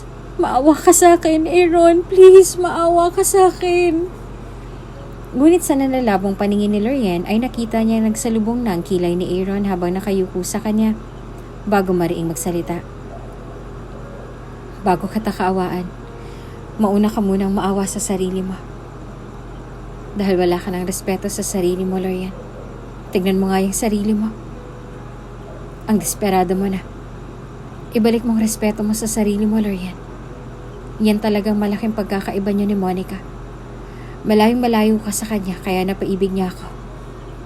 Kumpara sa'yo na sobrang desperada at obsessed. So please find yourself some respect. Don't beg for love. Don't beg for attention. Kusang ibibigay sa'yo ang mga iyon sa tamang taong itinadhana talaga ng Panginoon para sa'yo. Kaya ngayon, tanggapin mo na sa sarili mo na hindi talaga tayong itinadhana ng Panginoon para sa isa't isa. Tanggapin mo na yon, Lorian. Huwag mo nang lukohin ang sarili mo na pwede kitang mahalin dahil talagang hindi mangyayari yon. Mahal ko si Monica. Siyang mahal ko. At magkakaanak na kami. Kaya please, Lorian, pumayag ka na maghiwalay na tayo. Kahit para sa anak na lang namin na nasa sinapupunan pa ni Monica. Ito ang divorce paper. Mariing wika ni Aaron at iniharap sa kanyang papel na nakataob sa mini glass table nila. Ito palang dala-dala nito kanina nang pumanaog ito ng hagdan. Pagkaway nagpatuloy na si Aaron sa pagsasalita habang panay naman ang kanyang pagikbiroon. Pirmahan mo na yan, Lorian, please. Kahit para lang sa anak namin ni Monica. Gusto kong pakasalan si Monica. At gusto kong maging legal ang pagsasama naming dalawa. Para maging legal din ang tingin ng mga tao sa anak namin. May awa ka naman para sa bata, hindi ba, Lorian? Bika ni Aaron. Kaya napapikit si Lorian ng mariin. Dahil hindi lang siya may awa para sa bata, kundi mahilig din siya sa mga bata. At isa rin yan sa dahilan kung bakit gustong-gusto niya nang magkaanak sila ni Aaron. Mahilig siya sa bata at ngayon, bata rin ang ginawang tulay ni Aaron upang tuluyan na silang magkahiwalay nito. At hindi kaya ng konsensya ni Lorian na may maiipit na inosenteng bata sa sitwasyong meron sila. Kaya tinataga ni Lorian ang kanyang sarili. Kung ang batang nasa sinapupunan ni Monica ang maging dahilan upang tuluyan na siyang sumuko sa pag-ibig niya kay Aaron, ay papayag siya roon. Dahil mahal niya rin ang batang yon, gaya ng pagmamahal niya sa ama nito. Kaya napapikit ng mariin si Lorian at nanginginig ang mga kamay na pinirmahan ng divorce papers na yon. At kasabay ng pagpirma niya ay ang mabilis na pagmamalisbis ng mga luha mula sa kanyang mga mata at ang pagkawala ng isang sobrang nasasaktang hagulgol mula sa mga labi niya. Lalong-lalo na nang marahan ng kunin ni Aaron ang divorce paper na yon at namutawi sa mga labi nito ang mga salitang ayaw na ayaw niyang marinig mula sa mga labi nito. Salamat, Lorian. Salamat sa lahat. At patawad. Mahinang wika ni Aaron at mabilis nang umakyat sa taas. At ang pumalaong na ito ay mas lalo siyang napagulgol nang makita niyang may dala na itong mga maleta habang papalapit sa kinaroroonan niya. Pagkuway muling nagsalita ito na tuluyang ikinadurog ng puso niya. Paalam na sa'yo, Lorian. Hanggang sa muli nating pagkikita. Panghuling wika ni Aaron at tuluyan ang umalis sa bahay nila. Mabilis na lumipas sa mga araw. Patuloy pa rin nakaramdam si Lorian ng pagsusuka at pagkahilo, pero hindi na tulad ng dati. Normal lang daw yon, sabi ng ubi niya. Oo, buntis siya. At si Aaron ang ama ng pinagbubuntis niya. Ngunit ang ama ng kanyang anak ay wala roon sa tabi nilang mag-ina, kundi nasa ibang anak nito. Nasa magiging legal na anak nito. Nang magpa-check up si Lorian at malaman niyang buntis pala ito, matapos ang pag-alis ni Aaron sa bahay nila ay naramdaman niyang para siyang pinagsakluban ng langit at lupa noon. At naitanong pa nga niya sa sarili niya kung bakit ngayon palang ibinigay iyon sa kanya ng Panginoon kung kailan mawawala na pala sa tabi nila ang ama ng kanyang anak. Ngunit agad din niyang binawi ang tanong na yon sa kanyang isipan. Dahil naiisip rin niya kasi na baka ang rason ng Panginoon ay upang turuan siya nito na tumayo sa sarili niyang mga paa. Na wala siyang inaasahan na may tutulong sa kanya na asawa.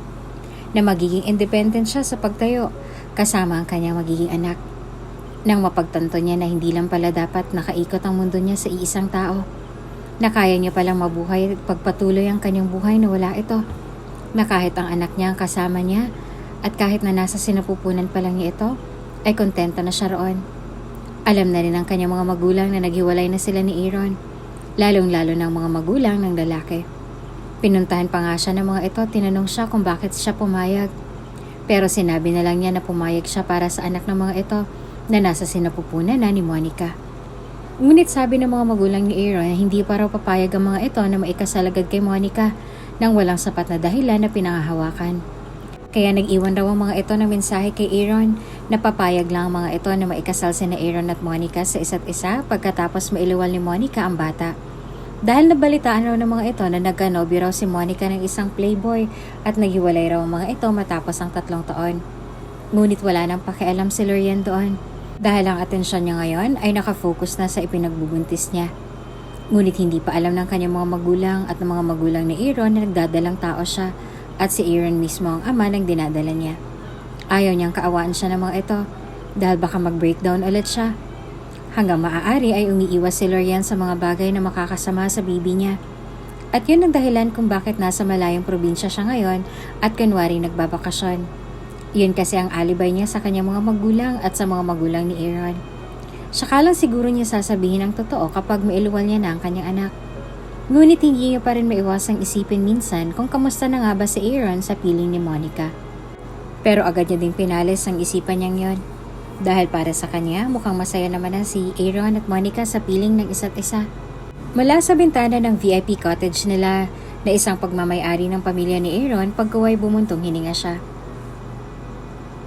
Aaron, ano na? Wala ka man lang ba sasabihin? Hindi ka ba makikisimpatya sa akin? Hahayaan mo na lang ba na tila api-apihin ako ng mga magulang mo? Pukaw ulit ni Monica sa atensyon ni Aaron. At sa puntong yon, pabuntong hiningang nagsalita na siya. Monica, pagpasensyahan mo ng mga magulang ko. Total alam naman natin pareho na anak ko ang baby natin yan.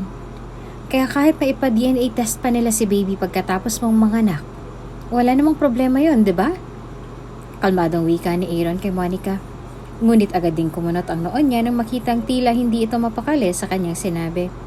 Kaya kunot noong nagsalita siya. Monica, are you okay? Is there something wrong? Saka pa lamang ito natauhan.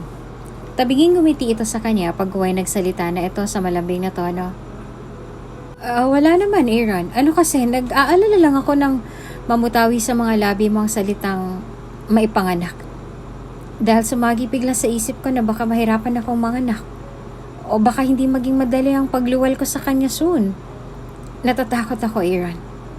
Wika ni Monica at niyakap siya. Ngunit natagalan muna bago siya yumakap pabalik dito. Para kasing pakiramdam ni Aaron na nagdadrama lang si Monica sa mga sinasabi nito ngayon lang. Wala siyang nakikitang sincerity nang sabihin nito ang mga iyon. Di tulad kay Lorian.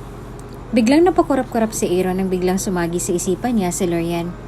Sa totoo lang, tila naninibago siya sa araw-araw magmula nang magkahiwalay sila ni Lorian. Tila ibang tao na rin si Monica. Hindi na ito katulad ng dati na kalmado lang sa mga bagay-bagay. Ngayon ay para na itong hindi mapakali. At para bang atat na atat itong magpakasal na talaga sila. Simula nung malaman nito na ipapa-DNA test pang baby. Naaalala niya ulit si Lorian. At aaminin niya hindi niya maiwasang mames ang mga ginagawa nito sa kanya nung nagsasama pa sila. Si Lorian kasi ay asikasong-asikaso siya araw-araw. Iyon ang mga bagay na namimiss niya rito. Hindi niya na kasi nararanasan iyon mula nung magsama pa sila ni Monica sa bagong bili niyang kondo. Kaya hinahanap niya ng mga ganong pangyayari sa buhay niya na kasama niya si Lorian. Hindi naman sa nagsisisi siya o ano. Talagang namimiss lang niyang maasikasong si Lorian.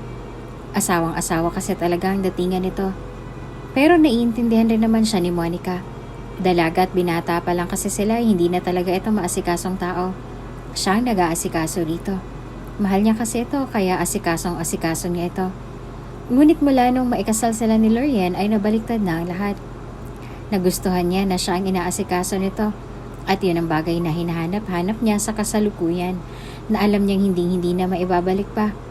Napabuntong hininga na lang si Aaron at mas hinigpitan na lang ang pagkakayakap kay Monica. Mabilis na lumipas ang ilang buwan. Dumating ng kabuwanan ng pinakahihintay ni Lorian, ang panganganak niya. Kaya naging advance siya. Ilang linggo pa lang bago ang petsa ng panganganak niya ay umuwi na siya at bumalik na sa syudad. At bumili na rin ng kondo roon na sobrang lapit sa ospital kung saan siya manganganak. Doon kasi ang ospital na inirefer sa kanya ng kanyang OB. Isang tanyag na ospital yon at sobrang linis ng mga facilities. Kaya pumayag na lang din siya. Isang gabi ay tila nakaramdam si Lorian ng kakaiba sa loob ng kanyang tiyan. Tila humihilab iyon. Saglit lang iyon nawala. Tapos ay bumalik na din yung sakit, pati na sa kanyang balakang. Kaya na may impit na dumadaing na sa sakit si Lorian ang paandarin niya ng kotse at pinaharurot iyon patungo sa ospital na ilang minuto lang ang kukonsumen mula roon. Sa kabilang banda, pinaghalong kaba at excitement ang nararamdaman ni Aaron nang sabihin ng doktor na nagpaanak kay Monica na nanganak na raw ito. Kaya pagkatapos ng ilang minuto ay pumasok na siya sa loob at kinamusta si Monica. Ilang minuto ang lumipas nang biglang bumukas ang pinto at tinuluan roon ng nurse na kalong-kalong ang isang sanggol, kaya excited si Aaron na makita ang sanggol. Ngunit ang lahat ng excitement niya sa katawan ay tila biglang natunaw kahit nang kalungin niya ng sanggol at makita niya ang mukha nito. Hindi niya kamukha ang baby, ni hindi nga rin yun kamukha ni Monica. Tila may ibang kamukha ito. Pinakiramdaman niya ang sarili. At sa kanyang pagtataka ay wala siyang maramdaman na lukso ng dugo para sa isang inosenteng sanggol kahit nakaunti. Tiningnan niyang natutulog na si Monica. Pagkaway binalik niya ang tingin sa sanggol na nooy mahimbing na natutulog sa mga bisig niya. Pagkaway tumawag siya ng nurse upang asikasuhin muna ang munting sanggol dahil parang biglang sumikip ang dibdib niya sa damdaming hindi niya mawari ng mga sandaling yon. Nang may dumating ng nurse at nang dumating ng ina ni Monica ay magalang muna siyang nagpaalam rito para makasagap ng hangin sa labas. Ngunit naudlot ang sanang pagakbang ng mga paa niya. Nang biglang may narinig siyang malakas na nag-uusap, kaalinsabay ng isang malakas na daing ng isang babae na inalalaya ng isang nurse roon patungo sa delivery room. At nang dumaan ang sinasakyan nitong stretcher na tulak-tulak ng mga nurse, at nakita niya kung sino ang babaeng sakay niyon at dumadaing sa matinding sakit na nararamdaman habang nakahawak sa malaking tiyan nito, ay nanlaki bigla ang mga mata ni Aaron nang makilala kung sino ang babae. Lorian? Pahapyaw niyang bigkas sa pangalan nito.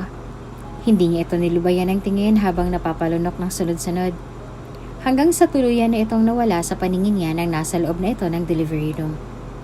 Ikiniskis ni Aaron ang mga palad sa isa't isa habang naghihintay sa labas ng delivery room, kung saan nanganak si Lorien.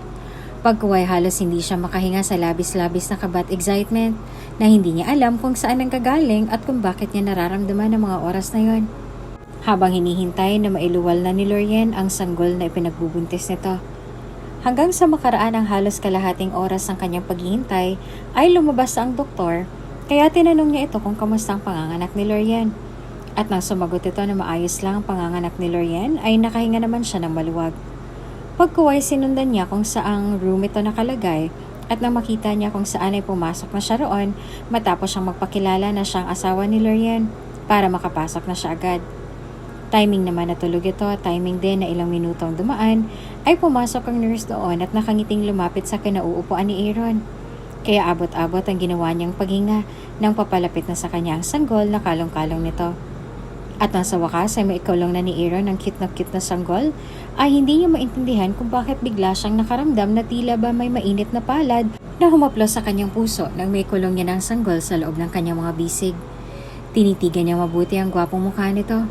Pagkuha hindi niya maintindihan kung bakit biglang binalot ng sobrang kaligayahan ang kanyang buong pagkatao nang makita ang tila magkahawig sila ng mukha nito at may hawig rin ito sa magandang mukha ni Lorien. Umiyak ang sanggol. Doon man ay biglang nagising si Lorien. Nagtagpo ang mga mata nilang dalawa. Pagkuway nakita niya ang biglang panlalaki ng mga mata nito nang mapagtanto nito kung sino ang kaharap ng mga sandaling yon. Aaron, anong ginagawa mo dito? Tila kinakabahang tanong ni Lorien sa kanya. At biglang mas nanlaki ang mga mata nito nang mapatingin ito sa hawak niyang sanggol. Pagkuway kinakabahang nagtanong ulit ito. At siya ba ang baby ko? Nakangiting tumango naman si Aaron bago malumanay na sumagot. Oo, Lorien, siya nga. Doon naman ay biglang bumukas ang pinto ng hospital room ni Lorien at iniluwan niyo ng nurse na nagdala ng sanggol roon. Ngumiti naman ito kay Lorien bago nagsalita. Hello, ma'am. Mabuti naman at gising na po kayo. Sinamahan po kayo ng asawa niyo po. Ang cute at ang gwapo po ng baby ninyo, promise. Manang-manang mukha niya sa husband niyo po. Naiilang tuloy si Aaron sa sinabi ng nurse. Napatingin siya kay Lorien at nakita niya biglang nagtagis ang mga ngipin nito at seryosong tumingin sa nurse bago sumagot. Hindi siya ang ama ng anak ko. At hindi ko na siya asawa. Ex-husband ko na siya. Anong klaseng security ba meron kayo sa ospital na to? Kung sino-sino na lang pinapapasok niyo sa hospital room ng pasyente niyo. Mariing wika ni Lorien at binalingan siya nito bago nagpatuloy. Akin ang baby ko, umalis ka na rito. Gulat namang nanghingi ng pasensya ang nurse kay Lorien. Kaya para hindi na humaba pa ang galit ni Lorien ay malungkot na tumayo na lang si Aaron mula sa pagkakaupo niya roon at nagsalita habang nakatingin sa sanggol na kalong-kalong na ngayon ni Lorien. I'll see you again, little fella. Sa ngayon, aalis na muna ako habang hindi ko pa makausap ng maayos ang mami mo. Marami pa akong gustong itanong sa kanya. At sana sa pagbalik ko dito ay may kasagutan na sa lahat ng gusto kong itanong sa kanya. Wika ni Aaron at iniwan na si Lorien roon na halatang kinakabahan sa sinabi niya. Lumabas na ang DNA test result ni Monica at nalaman ni Aaron na hindi niya nga anak ang baby ni Monica.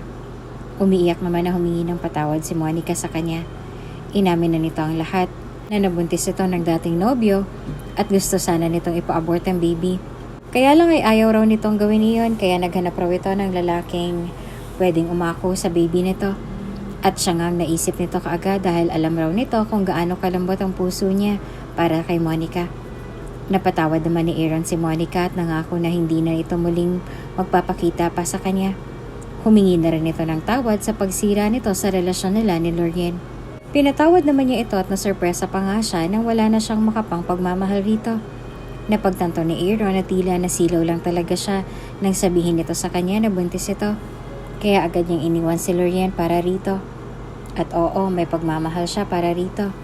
Ngunit hindi na pala ganong katindi. Hindi katulad ng dati.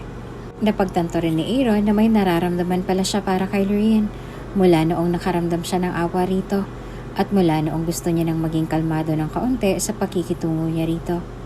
Kaya ngayon ay labis ang kanyang pagsisisi sa lahat ng naging nagawa niya. At ngayon ay handa na siyang magsumamo rito Kahit paulit-ulit niya itong sabihan na ayaw siya nitong makita kagaya ng lagi nitong sinasabi sa tuwing bibisita siya rito. Kahit nga nandoon ang mga magulang nito. Sa loob ng ospital ay matigas itong sinasabi na ayaw siya nitong makita. Na ayaw nitong hawakan o lapitan man lang niya ang baby nito. Pero naiintindihan niya si Lorian. Sa lahat ba naman ng naging kasalanan niya rito? Ngunit sa mga sandaling yon ay tutuldukan na ni Aaron lahat ng mga tanong sa isip niya kung sino nga ba ang ama ng baby nito. Tutuldukan niya na ang nagbabagang galit at pagkamuhi nito sa kanya para mabuo ulit sila bilang pamilya. Tumikim si Aaron. Pagkuway kumatok siya sa pinto ng hospital room ni Lorian ng mahina at unti-unti niya nang pinihit ang doorknob niyon bago humungot ang buntong hininga at pumasok na sa loob. Ano na naman ang ginagawa mo dito? Nakataas ang kilay na tanong ni Lorian nang makita na naman niya si Aaron ng umagang yon. Talagang tila wala itong balak na huminto sa kakakulit sa kanya. Naiimbierna na nga si Lorian sa totoo lang. Wala nang mapagsidlan ng inis niya rito sa araw-araw magmula nung malaman nito na nanganak siya. Hanggang sa nalaman na rin iyon ng mga magulang niya dahil tinawagan niya ng mga ito at ibinalita iyon. Gulat nga ang mga ito sa nalaman nila. Ang mga ito lang din ang nakakaalam na si Aaron ang ama ni Jacob. Yun ang pangalan ng baby boy niya. Ilang araw pagkatapos malaman ng mga magulang niya na nanganak siya, ay nabigla siya nang bumisita na rin doon ang mga magulang ni Aaron. Ibinalita raw kasi ng mga magulang niya sa mga ito ang tungkol doon. May pakiramdam pa nga siya na alam na rin ng mga ito na si Aaron ang ama ng baby niya. Base sa turing nito sa bata. Ngunit nananatiling tikom ang mga labi ng mga ito at hinayaan lang siya sa mga gustong sabihin niya kay Aaron. Ngunit matigas pa rin si Aaron, talagang consistent itong malaman kung sino ang ama ng kanyang baby. Sumasakit tuloy ang ulo niya rito. Natauhan lamang si Lorian nang marinig niya itong tumikim roon kaya salubong ang mga kilay na napatingin siya rito. Sila mommy at daddy? At ang mga parents mo, nasan sila? Hindi pa ba sila bumibisita rito? Kasyol na tanaw ni Aaron na tila hindi malang nadala sa nanilisik niyang tingin sa gwapong mukha nito. Kaya mariing sumagot agad si Lorian. Bumili lang sila ng makakain. Pero Aaron, pwede ba? Huwag kang feeling close sa akin at sa mga magulang ko. At pwede rin ba? Paulit-ulit na lang, huwag ka nang bumisita rito. Pinapainit mo lang ang ulo ko sa tuwing nakikita kita rito araw-araw. Ngunit sa pagkagulat, ngumiti lamang si Aaron sa kanya at nagsalita. Umiinit ang ulo mo? Oh, tamang-tama, may dala akong malamig na fresh juice dito. Gusto mong uminom? Para naman lumamig na ang ulo mo dahil gustong-gusto na talaga kitang makausap ang masinsinan, Lorian. Napahilat naman si Lorian sa kanyang sentido pagkuway nagsalita. Diyos ko, Aaron, tumigil ka na nga. Tigilan mo na ako. At pwede ba? Si Monica ang asikasuhin mo dahil sabi ng mami mo na nanganak na rin daw si Monica. Same day ng panganganak ko. Kaya pwede ba? Umalis ka na dito at tupagin mo si Monica at ang anak mo. Ngumiti ulit ang matamis si Aaron bago sumagot sa mahinang boses. Wala na bang ibang sinabi si mami sa'yo? Ang panganganak lang ba ni Monica ang sinabi niya sa'yo? Kung wala pa, siguro ay mas mabuting ako na mismong magsabi sa'yo ng katotohanan. Sana makinig ka. Hindi ko anak ang anak ni Monica. Hindi ako ang ama ng anak niya. Wala nang marinig niya iyon ay namilog bigla ang mga mata ni Lorian sa labis-labis na pagkagulat. Hindi na siya halos makaapuhap ng sasabihin. Nananatili lang siya nakatitig rito habang may mga luhang unti-unti nang sumusungaw mula sa kanyang mga mata. Nagpatuloy sa pagsasalita si Aaron. Totoo ang sinabi ko, Lorian. Pina-DNA test ni na mommy at daddy ang baby niya nang maipanganak niya ito.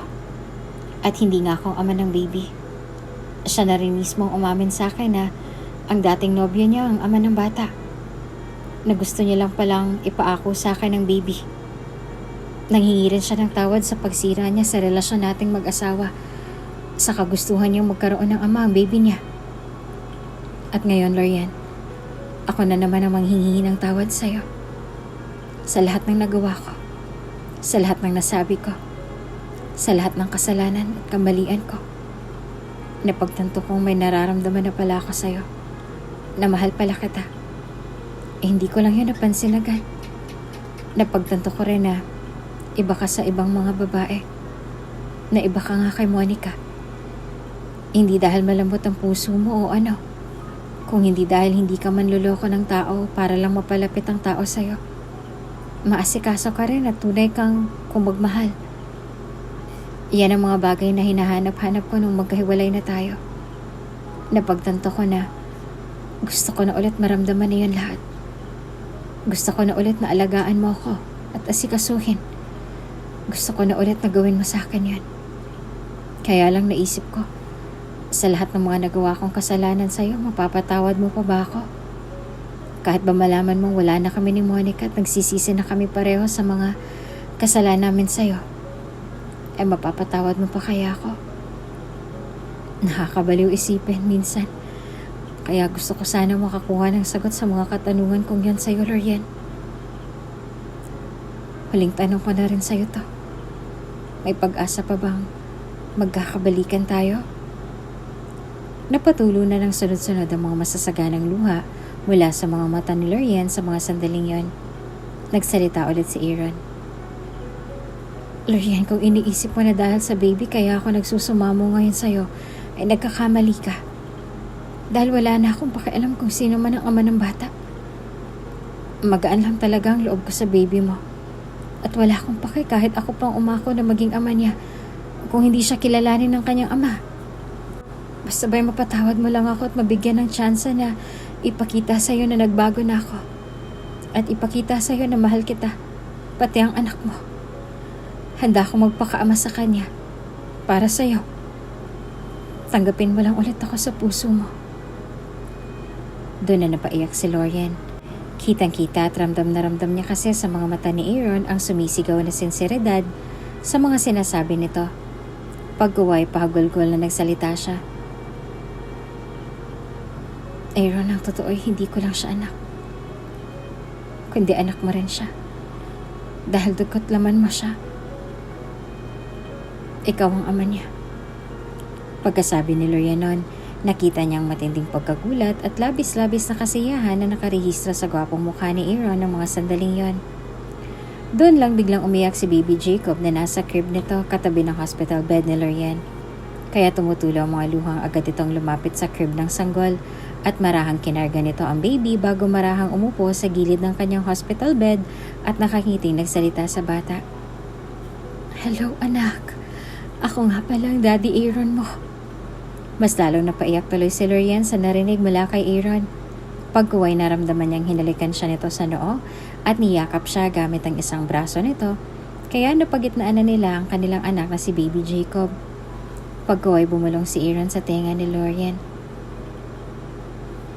Mapapatawad mo pa ba ako? Kaya na may agad siyang umiti at tumugon. Pinapatawad na kita, Aaron. Di naman nagbagong nararamdaman ko sa'yo. Dahil mahal na mahal pa rin kita. Agad namang tumugon si Aaron. At gaya rin ng sabi ko, hanggang sa muli natin pagkikita. Kaya ngayon ang masasabi ko naman sa'yo, wala nang Monica o kung sino pa mang makakapaghiwalay ulit sa atin. Dahil ngayon tanggap na kita, kahit na ano at kung sino ka pa. Now I realize that you are just so perfect, the way you are. I love you so much, Lorian. Pakakasalan ulit kita. And this time dahil sa totoong pagmamahal na. Kaya na may nakangiting tumango agad si Lorian at niyakap niya rin si Aaron bago nagsalita. I love you too, Aaron. Ikaw lang at wala nang iba. At tumugon din muli si Aaron. I love you more, Lorian. Ikaw lang din ang huling babaeng mamahalin at ihaharap ko sa altar. Wala nang iba pa. Gumiti si Lorian sa narinig. Pagkuway dahan-dahang nagtagpo ang mga makahulugang titig nila sa isa't isa. At ang kasunod na nagtagpo roon ay ang mga labi na nilang dalawa. Napangiti na lamang ang mga magulang ni Lorian at Aaron habang nakatingin sa kanila sa maliit na bintana sa pinto ng hospital bed ni Lorian.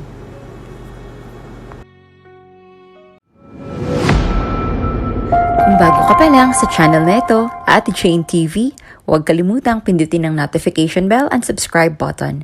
Sana po hindi naman malaking abala sa inyo ang pagpindot ng subscribe button dahil ang kapalit po nito ay ang pagsuporta para makapag-produce ng mga libreng stories sa mga channels ni Ate Jane.